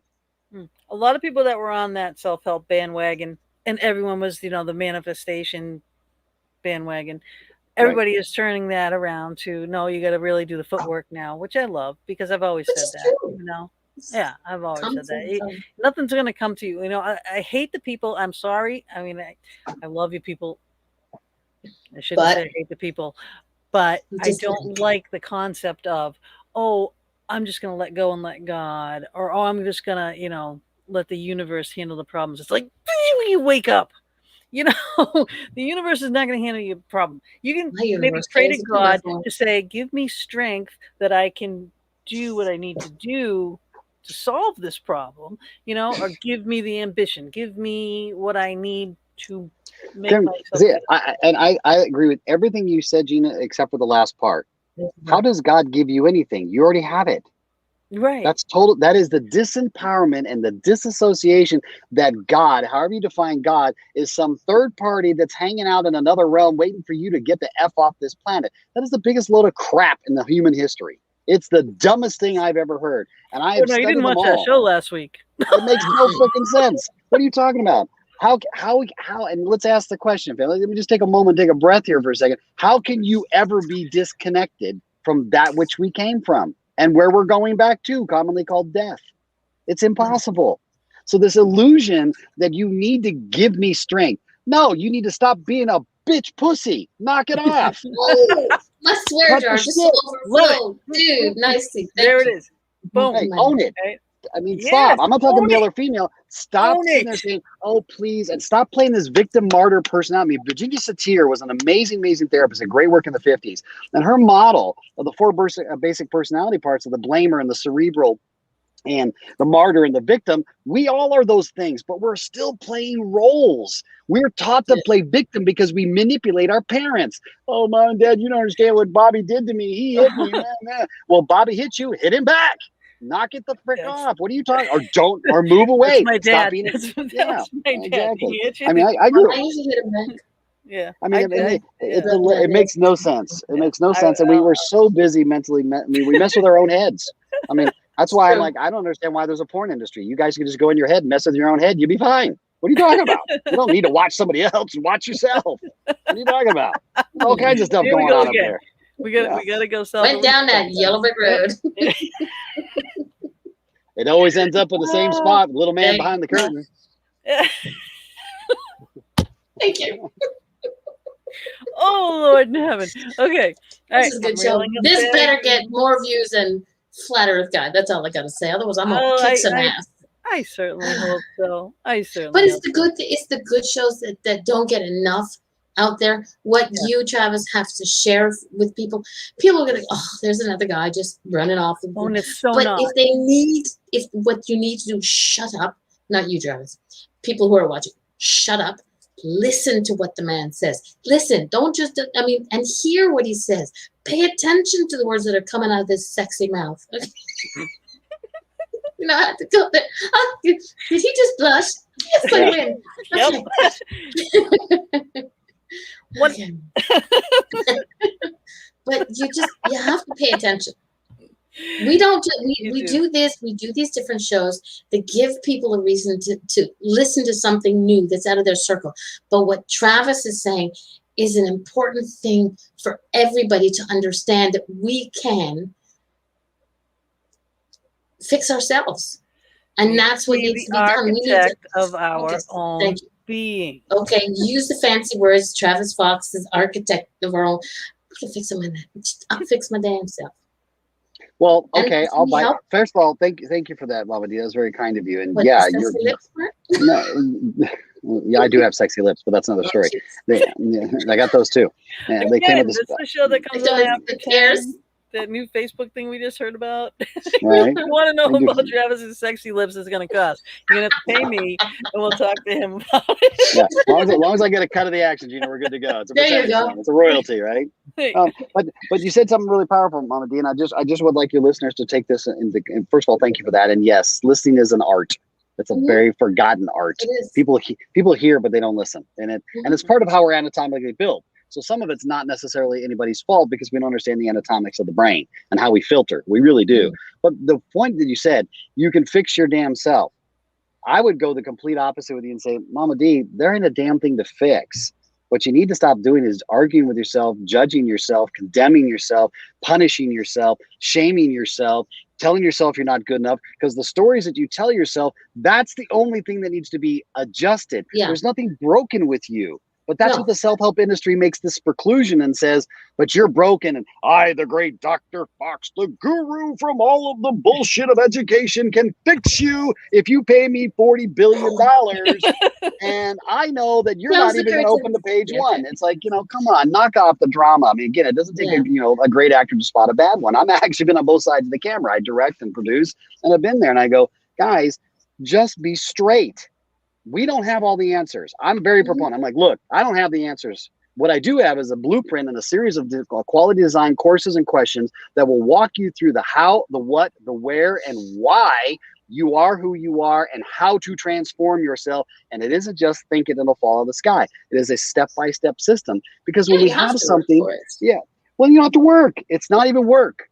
But it depends on what you look, how you look at it. Just for me, taking a step is still working because I'm actually physically moving. Whether I'm physically reading something, understanding what nonsense goes on in this adorable, gorgeous brain of mine. It's scary for some people, but it's still work. I consider work. I enjoy work.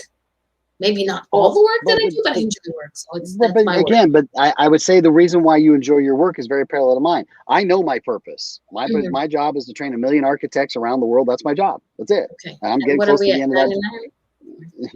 I think I've trained one myself. I don't know. I'm working on it. You're still yourself. But I'm also passionate purpose because I love watching people go through this process and recognize they can transform their life to anything. It's a powerful drug, and I'm a drug addict. I totally love watching people do it. I'll sit in the room with a bowl of popcorn and watch them come to these realizations that they know are down there, but they have been lying to themselves and telling themselves for years the bullshit. And they're exhausted emotionally. They're exhausted. They've aged. They literally age physically. And I meet people that are 35, 40 years old, and I look at them and I say, well, how old are you? And they're like, oh, well, most people think I'm 50.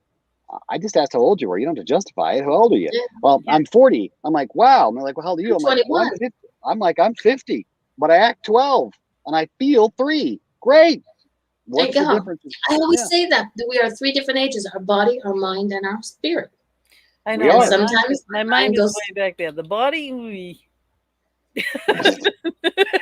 My body is 60 years old. 59 years old. Going to be 60 soon. But my mind and my soul are just like ageless. Well, imagine when your body's 69 years old and your mind's 69. Well, that'll be kind of fun. I'm not going there. You just went there. I just took you right to it. Yeah. Look, now who's blushing? Now I see. Now I know how many people are going to go, Mama D, where was your mind at? Exactly where my mind went. So. We know exactly. It's not your mind that's the issue, but we'll talk. We'll say that it is. That's on the other show. This is getting back to what you were talking about at the beginning of this little segment here. This little segue was hearing. People hear. Gina is so working, Mama D, to be such a professional, and you and I are doing a crap job of letting hearing. And this is a selective hearing thing going on. Oh no. No, this is the Scorpio thing going on. I'm honest. Hey, look, this is like being on with George. That's all I gotta say. It's just a little more sexy. Well, I'm a firm believer, and this will just sound radical, so just hold on for the ride, kids.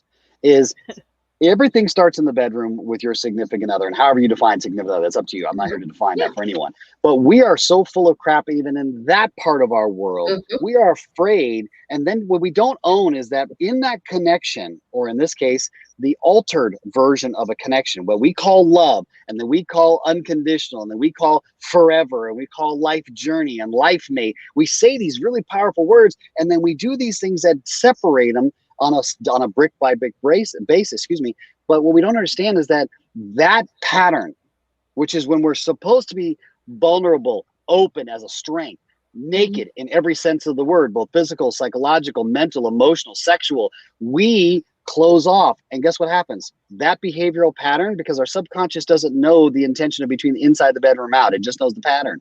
We spiral. every part of our lives starts to mirror how we act in the bedroom.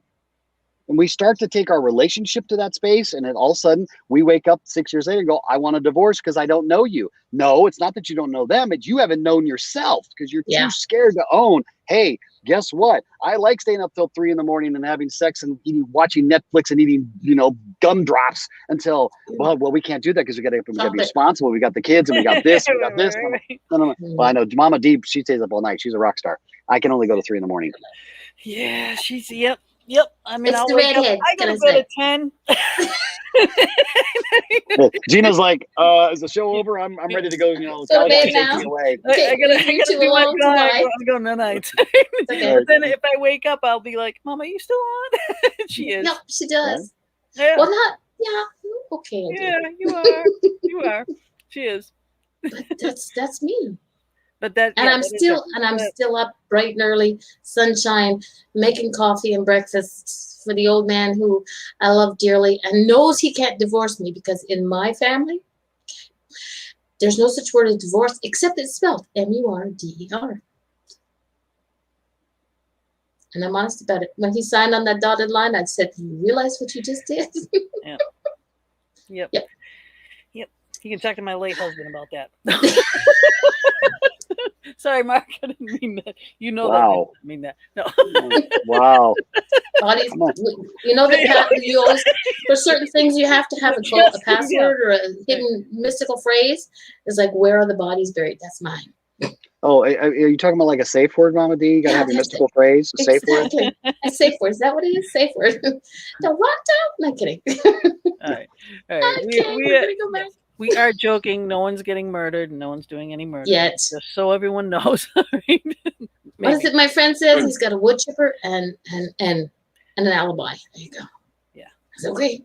If I need it, I know where to go. And you think I took the show in the gutter, Gina? You guys are on a whole nother level. I have no idea what you guys are going. I've just been back watching the show going, I have no idea what they're talking about, but this is entertaining as hell. It's like, shit, I'm never going on this show ever again. Oh, no, I'll just come and watch. I'll come back and go, what are we talking about this week?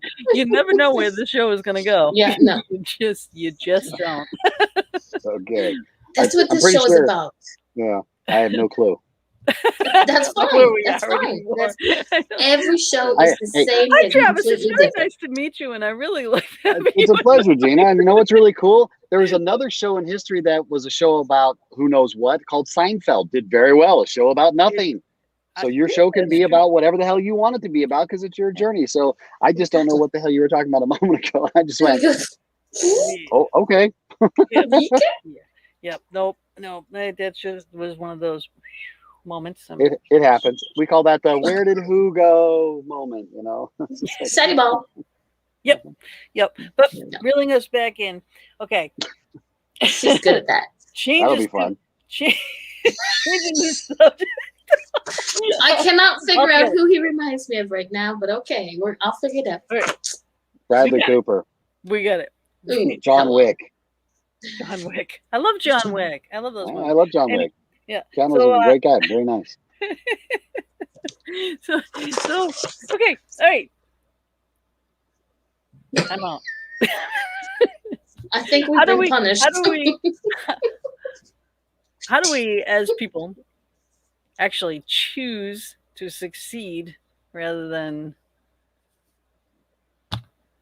not? Actually, what's the other word? How do we choose to succeed versus not sucking? Yeah, that. Yeah. You know, that's come on this show. This show is toilet. We can. How do we choose to succeed? I mean, what I mean by suck. Yeah. Well, I don't. I'll be candid with you. I don't work with minds. I think mindset training is a waste of time. It's mental masturbation because that which created the problem doesn't solve it, right? Yeah, it's got to be an up what we call architecting up. It's got to be an upward model. People say mind, body, spirit, but if you listen to the sequence of that, it's actually backwards. You're going through your mind first. He said it. Sorry, she says that a lot. I know. I said it all the time. I say it all the time. It's scary. Nobody else does. That's even scarier. Okay. Did you? Go ahead.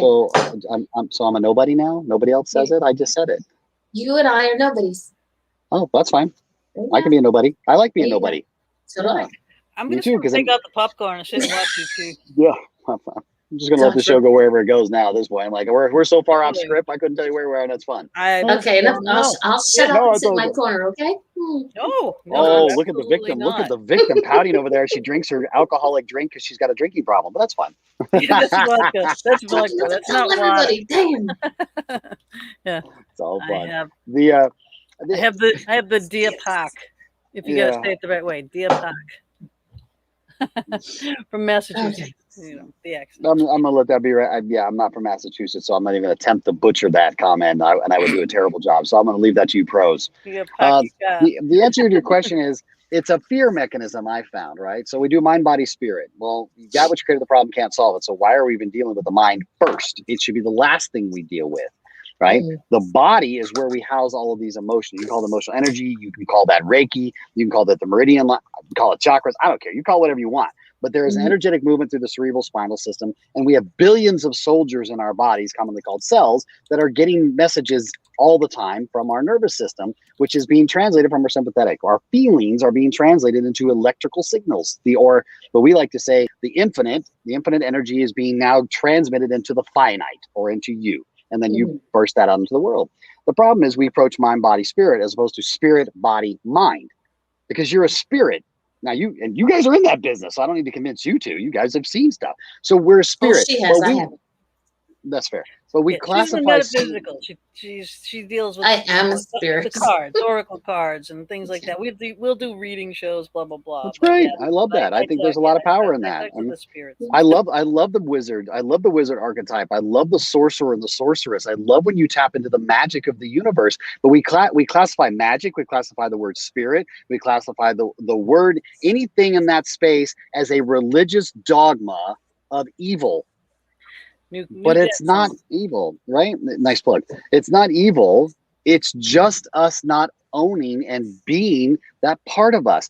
What it drives me bananas about the self-help industry, and I'm very vocal about it. And so if I upset people, deal with it, right? So be it. Deal with it. I don't give a shit, right? And here's why. We're so busy trying to say, well, Mama D, Gina, we need to just take a moment, and I need both of you to really connect to the light being that you are and really work through and let go of your anger and your guilt. And I just need you to let go of it and be the light. You need to be the light. Well, when you're done jerking yourself off with that kumbaya crap, let's get to the truth.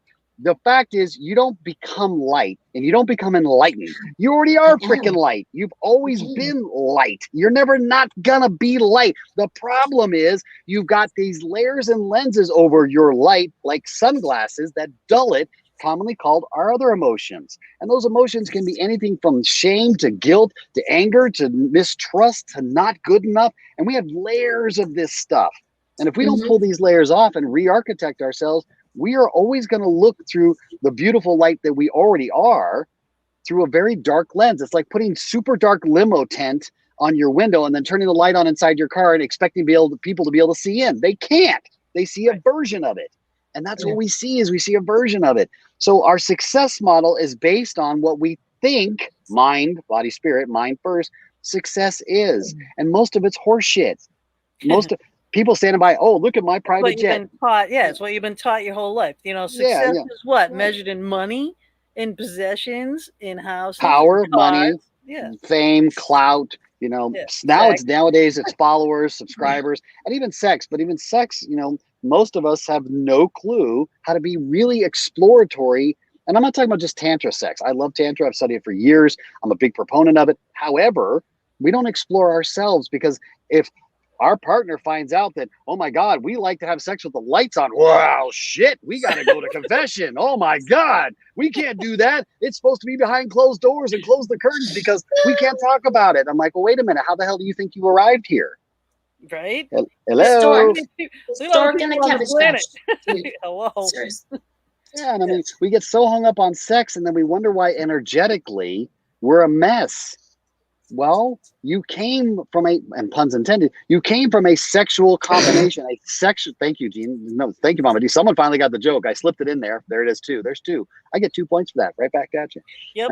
Yeah. That's here all week. Yep. 2 shows daily, here all week. Awesome. All right.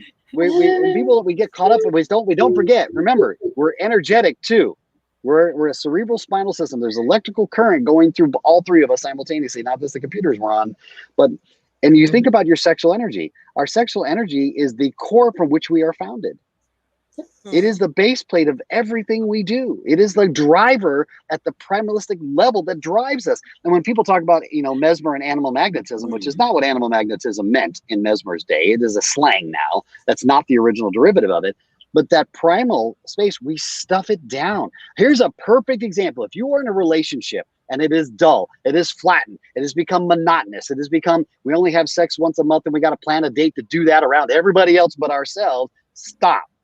Look at the moment you told yourselves, well, the honeymoon phase is over. Why the hell would you ever want your relationship to have a honeymoon phase end? I wanted to go for the rest of my life, because when you're in the honeymoon phase, you are total whore bags. You love each other. You're all over each other. You want to explore the shower, the kitchen, breakfast, lunch. It drives the shit out of you, and you are you're energetic. I'm sorry. Yeah, you're amazing. And then we stuff it down under the ideology of what structure is supposed to look like. Mm-hmm. Well, now we're in a real relationship. We've moved in together. Oh, shut up. Own it. Be in love and stop playing that you're loving.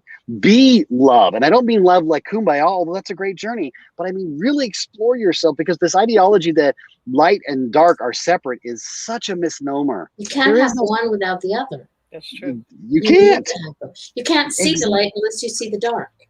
And you know what? Sometimes you need the dark to see where the hell the light is, because it's too damn bright. You got to turn it off so you can see it. Yeah.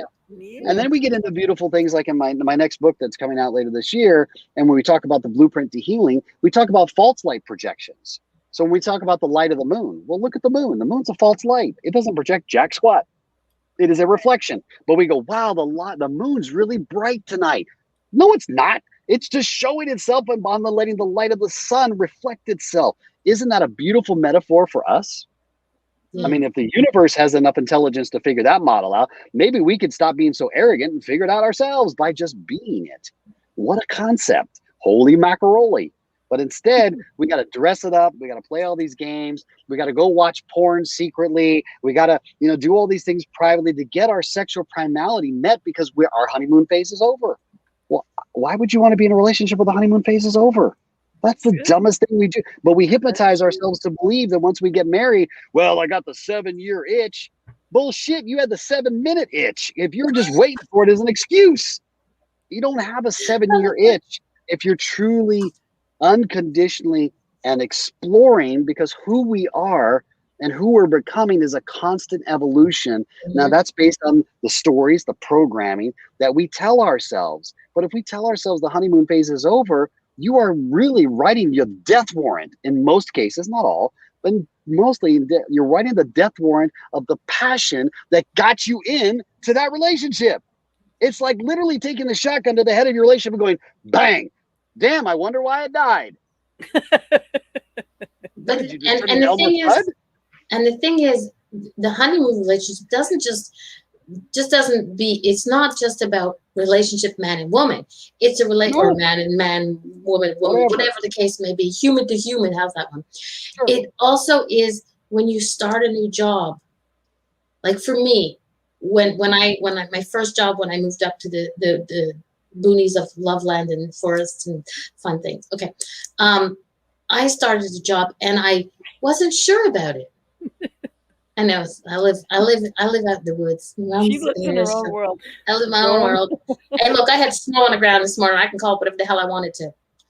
But too many people are like, oh my gosh, I have a new job. And okay, but now people are irritating me. My jobs, I worked at the same job for 17 years and people never got on my nerves. I never allowed them to. And everybody who ever came into the store where I worked, trust me, they left with a smile. Either because I made them smile or their wives allowed me to abuse their husbands. Yeah. Yeah, my business is kind of. And where do I find that show, Mama D, about the abusing the? Where does that come in? Abusing the husbands. I'll start. Yeah. What's that thing? And on the Facebook channel again. You paid Gina B. You got to pay the madam over here because she runs the show apparently. So you got to pay the boss. Don't pay the boss lady. I'll pop the popcorn. Hey, you know what? Hey, look, I'll save you guys a lot of time. You know what PhD stands for, right? Hello. What? PhD. Yep. Please her daily. Oh, I like that one. Yeah. It's an original. Feel free to use it. Do you have out now? You said your next book. Your next book is called what? The next book right now is called Blueprint to Healing. Okay. It really attacks the ideology that time heals all wounds. I got really fascinated. I went through a really, really difficult time in front of my entire academy too, because I'm very transparent with my academy. I'm like, look, just because I founded this thing doesn't mean I'm perfect. I'm perfect for Travis, but I don't know what perfect is. And so I really take this whole guruistic stance and depedalize and like, look, I'm on the same journey you are. I just happen to be doing this as a focal point. You guys are now coming on as a focal point. So it's a very different relationship with myself and all the academy members around the world. And it's a concept of we're all in this journey together. There's no first place. We all end up in the same spot, broken, dead. Relax. Yeah. How you enjoy that journey, that's a different story. But one of the things that I got fascinated with, I went through a really difficult time. I went through a really difficult breakup, and my heart was broken, very much like I was when I was younger. Only this was what I felt was the deepest I had been at that point in my life. And it became toxic, and one of us had to be the adult. And unfortunately that was me. And I said, okay, this needs to stop. And here's the bottom line. Everyone said, don't worry. Come on, doc. Time heals all wounds. I got really fascinated with that. Shit. No, it doesn't. I said, because I've watched people for decades carry wounds. What's that? You froze for a second. You pixelated. Oh. Yeah. Oh. Yeah. I know. What was that face? There it is. Have you ever noticed it always freezes? Yeah, it always freezes on the most obnoxious plate that you could possibly be, right? It doesn't freeze when you're like. That's the picture I'm gonna steal for posting on this show. That one. Go for it. You know what? It'll probably get more views because people are like, "What is wrong with that guy's face?" That's why. Wait a minute, isn't that Travis Fox? Wait a second. What the fuck? That guy looks like that. Well, wait a minute. His face moves like Jim Carrey, but that's not Jim Carrey. Jim Carrey's got a beard and looks like Santa Claus. What the hell happened? Right? No, the bottom line is, I mean, the book is doesn't heal all wounds, but it does. But time, it doesn't heal a damn thing. And matter of fact, what this book did is it's told on the 3-level escalation, and it's actually a real experience that happened. I actually isolated myself for about a month, a couple years back, right as the breakup was happening. And I said, there's only a couple people that actually knew where I was. I said, I need to be left alone. I've got to sit with this. I really need to explore this. I'm in uncharted territory for myself. I've never felt this kind of pain that's searing, and it was immersive, and it was all over. And I went, wait a minute, I need to look at this. So I spent isolated time in the middle of nowhere, and the book takes you on this cathartic journey I had literally on a beach in the middle of Mexico, nowhere, on a full moon night, and I was literally by myself. And I started to understand the difference between being lonely and being alone, and abandonment and abandoned.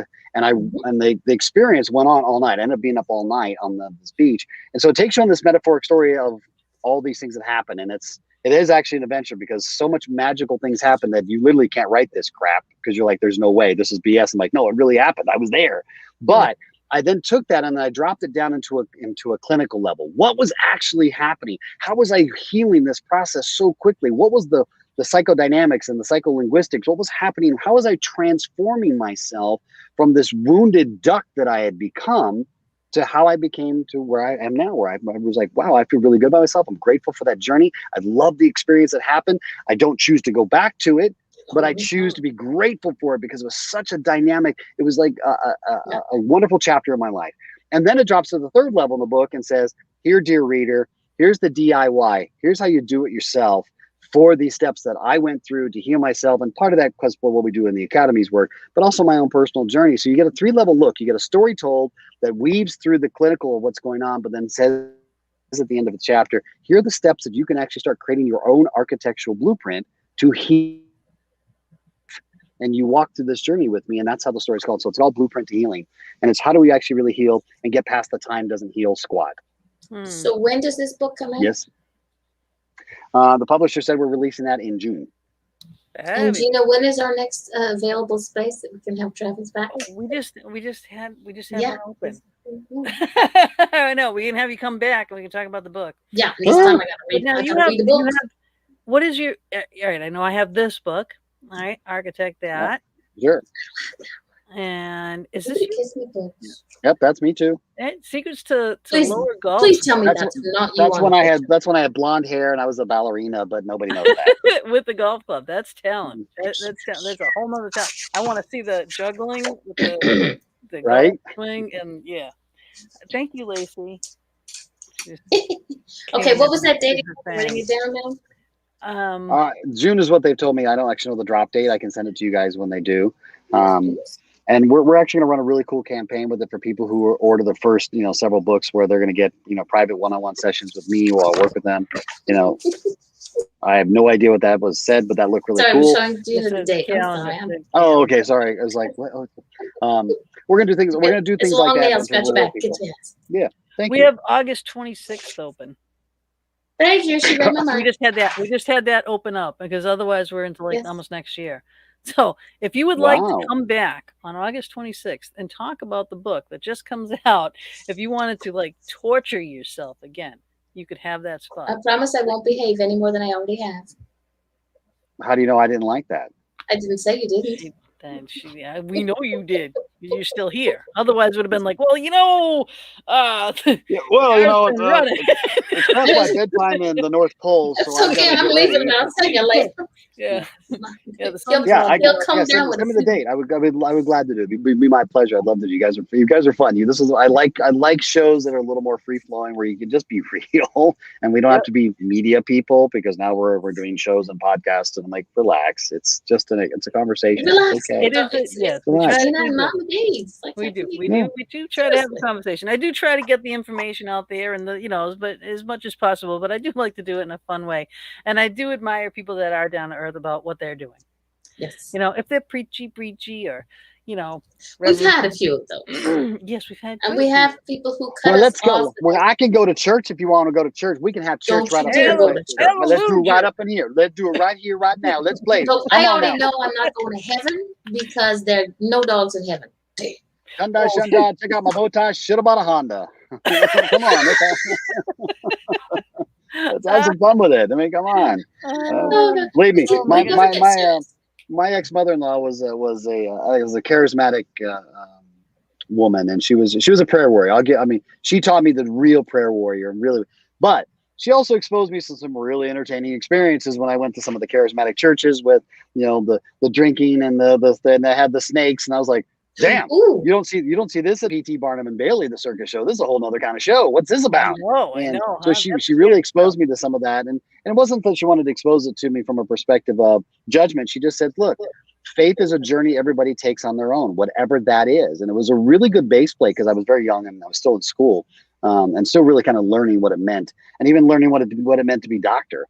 And part of the reason why I don't really emphasize it much anymore because I learned the etymology of the word and I went, well, that's a misnomer because the etymology of the word actually derives from a Latin word which means teacher. And I said, well, if I'm worthy of the title to be called teacher at the ripe age of 28, which I didn't think that I was, I'm a great teacher. I love teaching. I'm fantastic. I've taught thousands of students. I love it. I've done 7,000 presentations, 14,000 hours on stage. I understand how to be on stage and be with people. But teacher was something different. It was the sacred.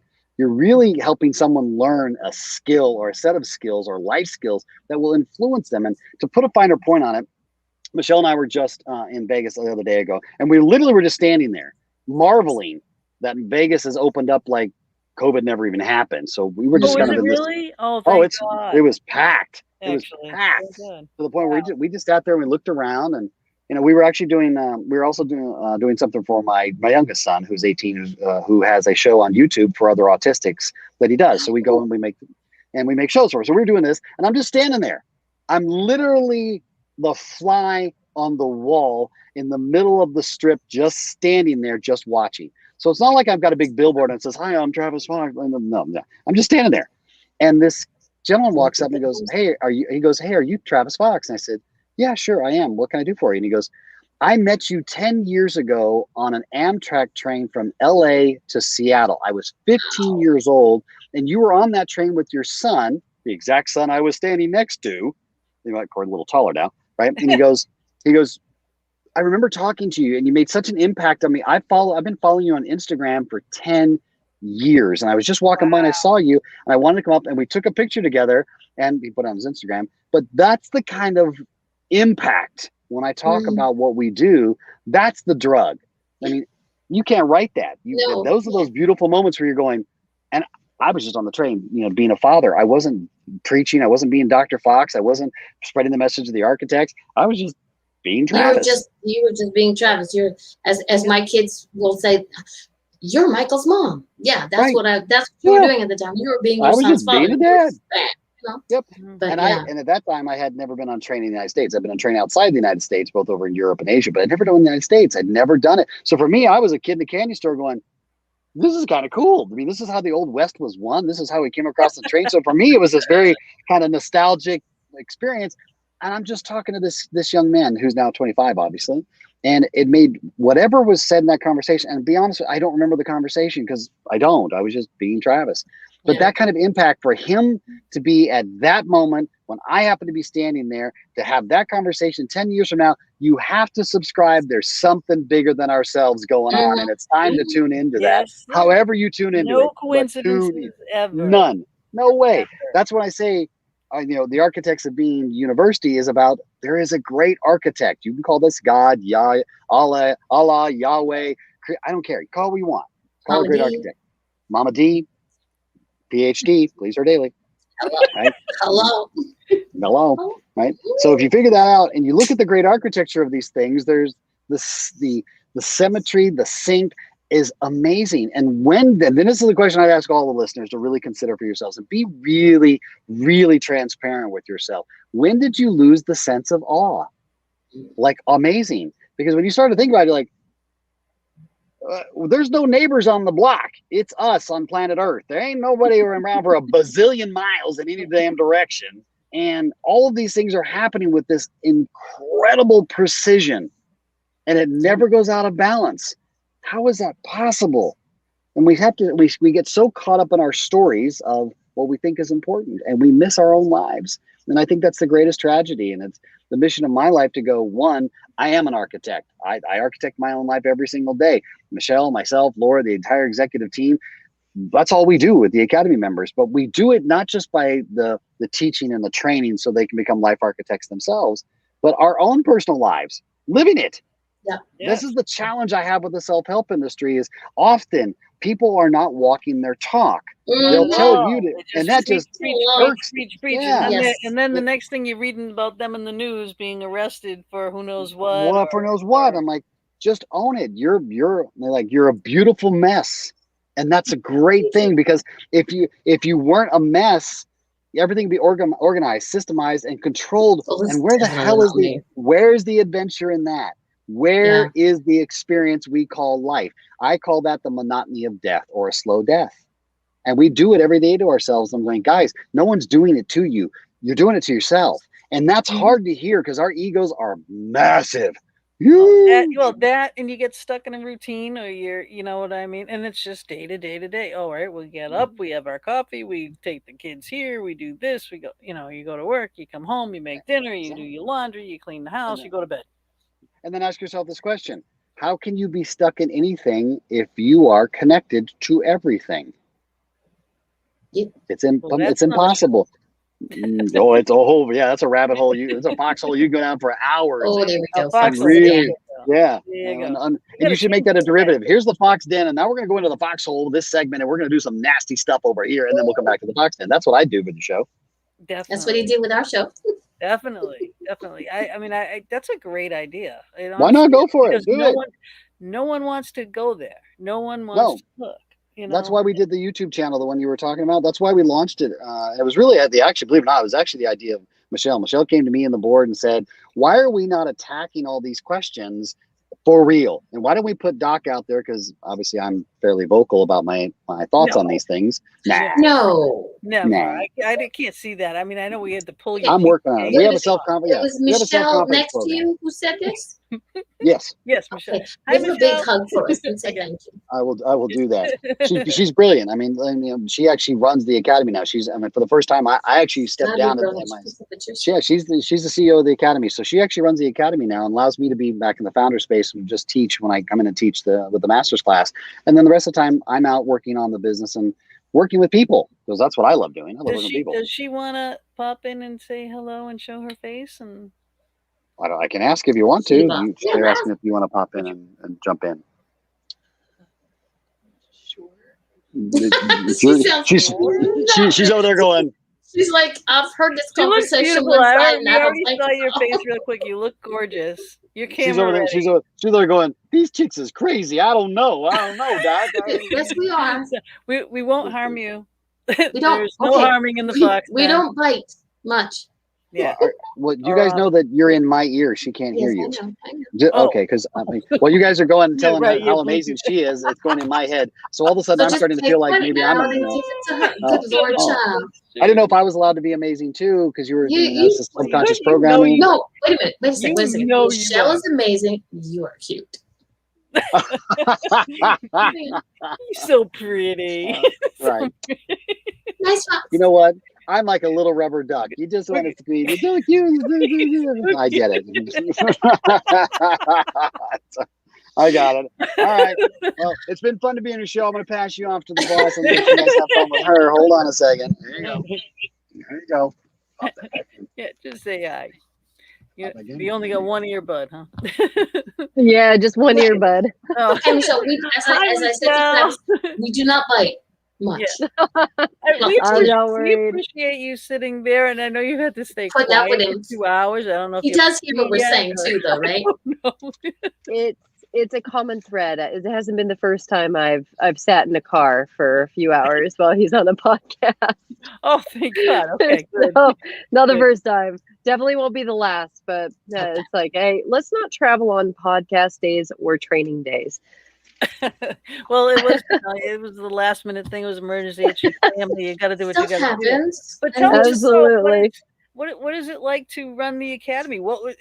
This is a great honor, I would say. To be bestowed upon you is to run such a wonderful thing that's just changing so many lives.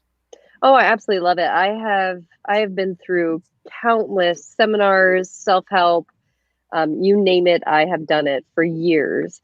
And then when I met Travis a few years ago, it was, wow, this actually really does change lives. It was really cool. And it took us even a while to work together because we started working together in my company. And then slowly I started moving over to the academy. And I really did. I've been before a COO and a CEO of another training and coaching company years ago. So I had already been in the industry, but I was really excited to work with Dr. Fox, and oh God, I love it. I love the programs. It's like this endless spider web. You just keep on going on. You think that you get to a certain point and you're like, oh wow, I've really healed. I really did this. Yeah. But then more stuff pops up and you're like, wow, I didn't know that was still there. Fuck. Yeah. Okay, I have a question. Sure. Just quick one because I know we're getting close to the end, and I'm almost positive that he can still hear us. But has he always been like a squirrel on caffeine? Oh yeah, you know the movie Hoodwinked. Yeah. That's why I said squirrel on caffeine. Yep. It's that squirrel. There you go. He's not a fox. He's a squirrel. Still got a bushy tail. Oh my God, I love it. I love it. So I mean, what do you think is next for the academy? Like, do you see it going somewhere else, like expanding more? Like, absolutely, we're doing more of a business in a box. And we're going to be launching that within the week of, okay, how do you actually start your coaching or life coaching business? And how do you actually do that from start to finish? And then when you do become a coach, what is the step-by-step of taking them on their journey so that they don't have that codependency model, or, hey, I'm not actually doing anything, where you're just going to these sessions and they're asking these really stupid fucking questions that make no sense and that don't help you. And then they pre-frame it and you're like, okay, that I don't really know if I got anything out of that. But then actually, as a coach, how do you clear your energy afterwards? So you're not taking on their shit, because that will run you down. Your body will start breaking down. And that's the thing that people don't teach therapists, don't teach coaches, anybody in the training industry. They don't teach that. How do you actually clear you and take care of you so that you can be there for clients, but most importantly, you can be there for yourself? So we're going to be launching that within the next week. And so that's our new shift for the company. So I'm excited about that. Definitely exciting. Really? And yeah, because everybody can do it. It was a combination. It really was. It was, we meditate often, and it was in one of our journeys where we were sitting really still and we're like, there's something more out there that people are really wanting and craving. And that's, people are wanting those online businesses. They want to learn how to make money, but they also want to help the world. So it's like, okay, well, we can do that. We already have that. I mean, we have in the business, the coaching box, or business in a box, we have an amazing Harvard attorney that goes through how you actually set up your business. And we have a course for that. So, and then we have a course for healing. And actually, if you're the warrior and you have all this anger and aggression and frustration, how do you clear yourself? How do you actually breathe? And you can breathe during sessions so that you're not taking on their stuff. But it's also not getting lost in your client's story. Because if you're getting lost in your client's story, you're not actually helping them. You're enabling them. So it's walking through that whole blueprint of how to actually do that. So it's like when you're doing Reiki or prana healing on someone, and you take all that stuff into you as opposed to getting rid of it. Yep. And those that believe that empaths and who are empaths in general do that, even if they're coaches or trainers, and you or block and shield and ground and shield and get rid of all that. And even people that are not still need to do that, because you do, regardless, you do take on that junk, and you got to figure out how do I release this. And then there's that too, in that whole concept, you can go overboard, and you can block yourself off too much, and then you don't feel fine line. Yes, you don't feel anything, I mean, there's a lot of people that are so empathic that they cannot go into a crowd, and you teach them how to block and shield and everything else, and then they do it so much, and then they're completely different, and it's like, it is so true. It's that's fine line of, you can feel people without owning their feelings, taking it into you. Absolutely. There was a cool video I saw one time about that poor empath coming out, and every time it would come across a person, it would touch that person, and then they'd start filling up black, right? It was like this little animated cartoon. I don't know where I seen it, but it was the best. It was on Facebook for a while. Yeah, and it was taking on everybody's stuff, and by the time it was done, it was like this sludge-filled, with yeah, it was like, it's so very true. It really is. That's exactly it. And when you see people, like we see people in our chat rooms and stuff, I don't even have it on the chats. Hi, Lee. I'm sorry, guys. I had it on something else. I didn't see any of the chat. But so many people that we know are like that. Just don't know how to. It does take people a while to understand how to clear that. And what you guys are offering is to teach them how to do it. So that they can teach it to me, so I can teach it to I already know how to do it, but in a different way. But it allows somebody to learn it in a different way. But on a personal level, that's what I like about you guys, is you're more dynamics between the people, not to take their stuff, but you're still keeping it on a human level, as opposed to when you go to a psychologist and they'll sit back and oh my gosh, right? Let me write that down, and I'm really not listening, because I'm just going to give you a prescription so you numb out, right? So I mean, that's the difference, and so I think you guys are doing people are looking for the quick fixes, and sometimes when you want real true change, you need to do work. It's, hey, you're not going to sit on a couch and hope that you automatically have a Lamborghini sitting in your driveway. I mean, I don't think that happens very often. Right. So it's actually getting up and doing the work. Hey, Jojo. In jail again, Jojo. Yeah, she's in Facebook. You're always in Facebook jail. You put yourself there. You like it there. You, you always do. All right, what do we got for time left? All right, we are down. Oh, we got like a minute left. Listen, we want to go back to Travis for a second. Oh, absolutely. Thank you for Absolutely. in. I appreciate you so much for sitting there. Yes, doing thank this you. Whole thing, and I'm Yeah, glad no we got problem. a second to talk with you. And keep up the good work because you're amazing. Thank you. Appreciate it. Okay, let me pass that back.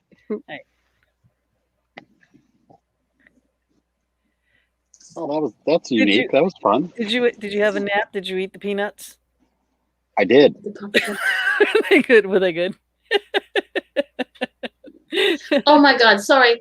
Jojo said, ha ha ha. I said lesbians were crazy and I got a 30-day sentence. Oh, Do they not know who Jojo is? I know, right? Okay. Wow. Yeah. Yeah, that's a friend of ours in the chat room. So Facebook jail. did you hear what we were talking about? No, actually, I didn't. It was earpiece, so I have no clue. Yeah. Okay, there's only one. Usually there's two. Okay. Yeah, no, that's what we established that fact. She must have been somewhere else, another show, when we established the fact that there was one Bluetooth. But yeah, I told you it's a podcast.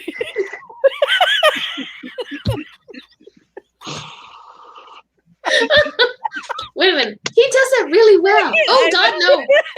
Oh, all right, we got to draw the line at something. Right. Oh my goodness! All right, listen, It's we tea, are darling. down. It's tea.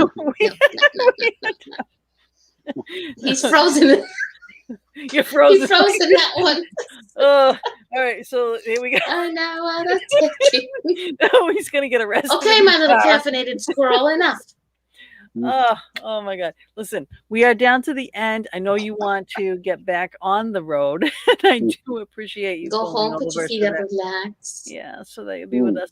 And You have me confused with somebody else, Mama D. The world turns 24 hours a day. We have architects all over the world, so I dream have in different season Technicolor. times. Okay. As free. so I got a really important question. Okay. Where'd you stay in Vegas?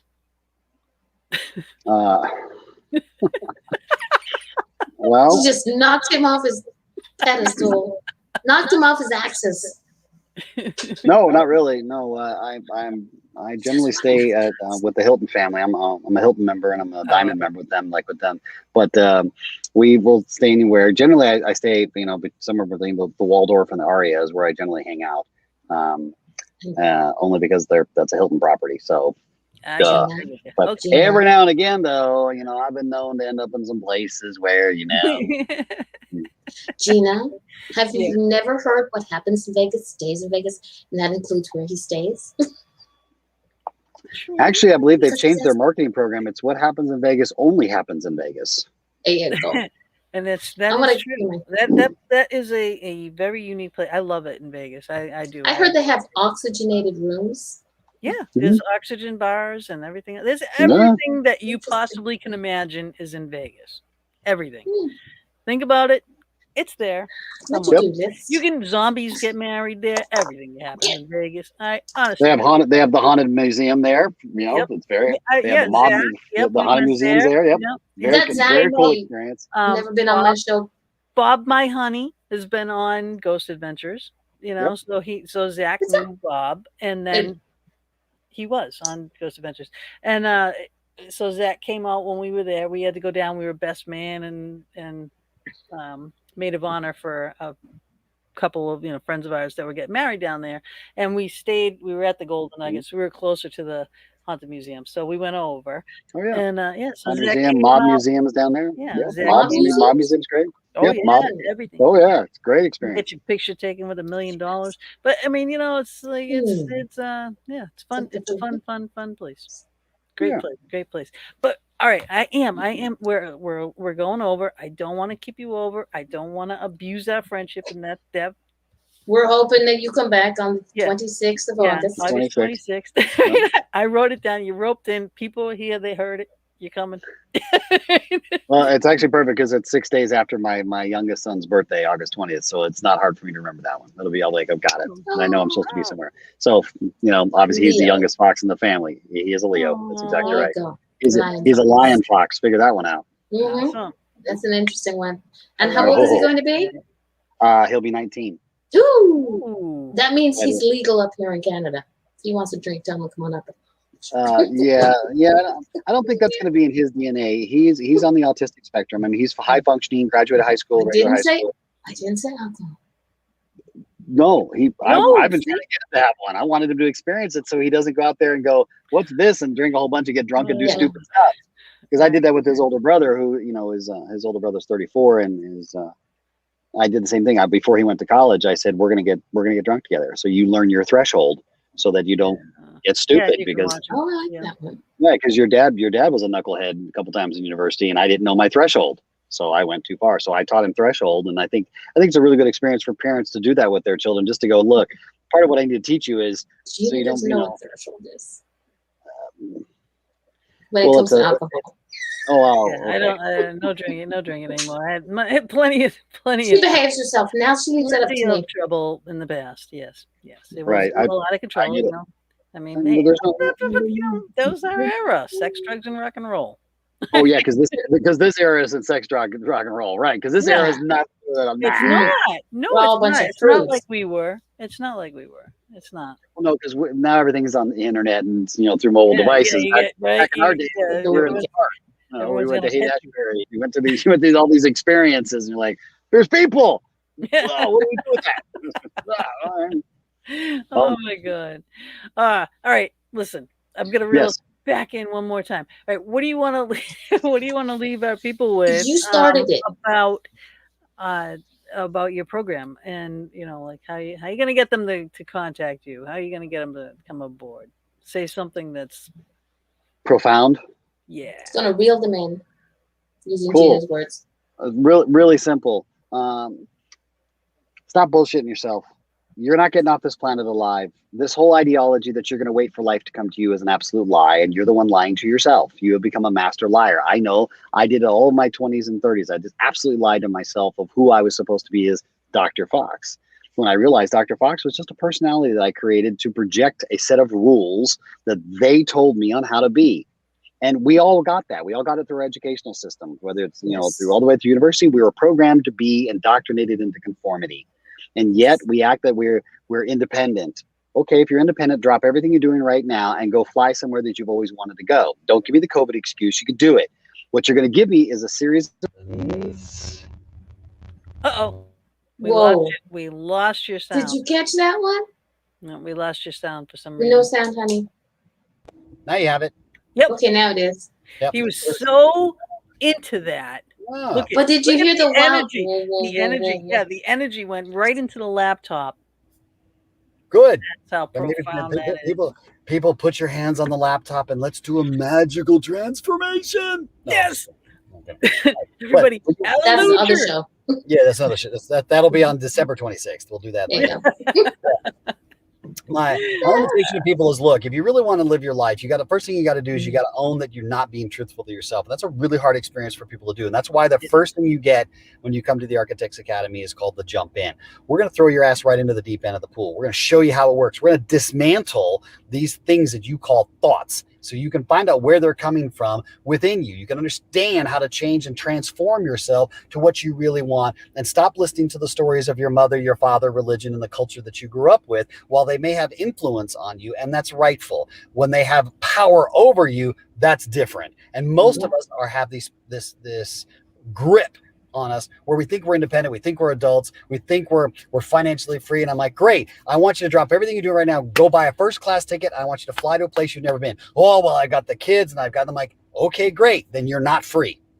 You are just a slave that happens to be a very nicely paid slave, or you've made enough comfort with the boss that you have a nice place, but the boss still says you can't go. That's not Gina, life, you can't go. right? That's not life. And we don't teach people how to architect their lives because we want everyone to just do random stuff. Here's the problem. We're not really random creatures. We're creatures of habit. We're Yeah. creatures of indoctrination and programming and what the stories that we tell ourselves. But we weren't taught storytelling in our education. We were taught to lie. You know where we were taught to? We started lying to our parents when we were a wee bit this big. Did you take the cookies? No. Yes. Are you lying to me? No. Mhm.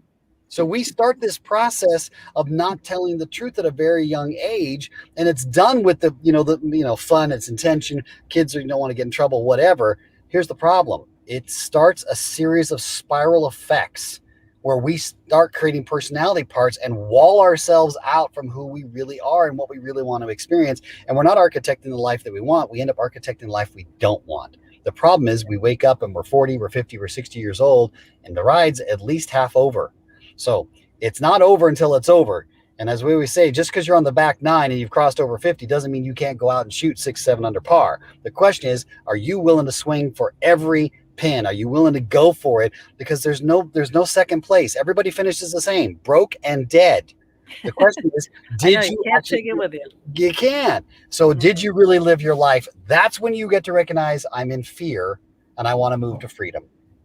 That's it. That's the way it is. So if you want to do that, they put the link in there. That's a great place to start. Yeah. It's the first 3 steps are going to walk you through it. It's absolutely free. It costs you nothing. They're real. You're going to get these steps are going to walk you through it. You're going to experience it. From there, if you want to come into the Architects Academy, we'll walk you through it. And like Michelle said, you can come in and become a certified life architect. Start taking your knowledge and use the mapping of what architect does in human dynamics and take your knowledge and coach other people. And I don't mean just coach them because it sounds cool, because you want to sound like an entrepreneur, because you freaking love it, because you enjoy it. You're on passion, you're purpose, because you've architected yourself first, because you can't coach what you don't know, family. So stop saying that you read somebody else's book and all of a sudden, you're an expert on something. Do the journey. That's what I'd say. We put all these links are in the chat room that you can just click on and go. So you can absolutely do that. Okay. You're amazing. You're amazing. And Michelle is amazing. And what you're doing is amazing. I can't wait to have you back on the show. And I'm going to let you go. Actually, in a minute, I'm going to play our exit video to end the show, but I want you to hang with us just for a second. Okay? You bet. All right. So listen, everybody, tune in next week. We'll be back. We're there every Thursday evening from 8 to 10. So we will see you where to find us. Yes, you do. I know. Ciao.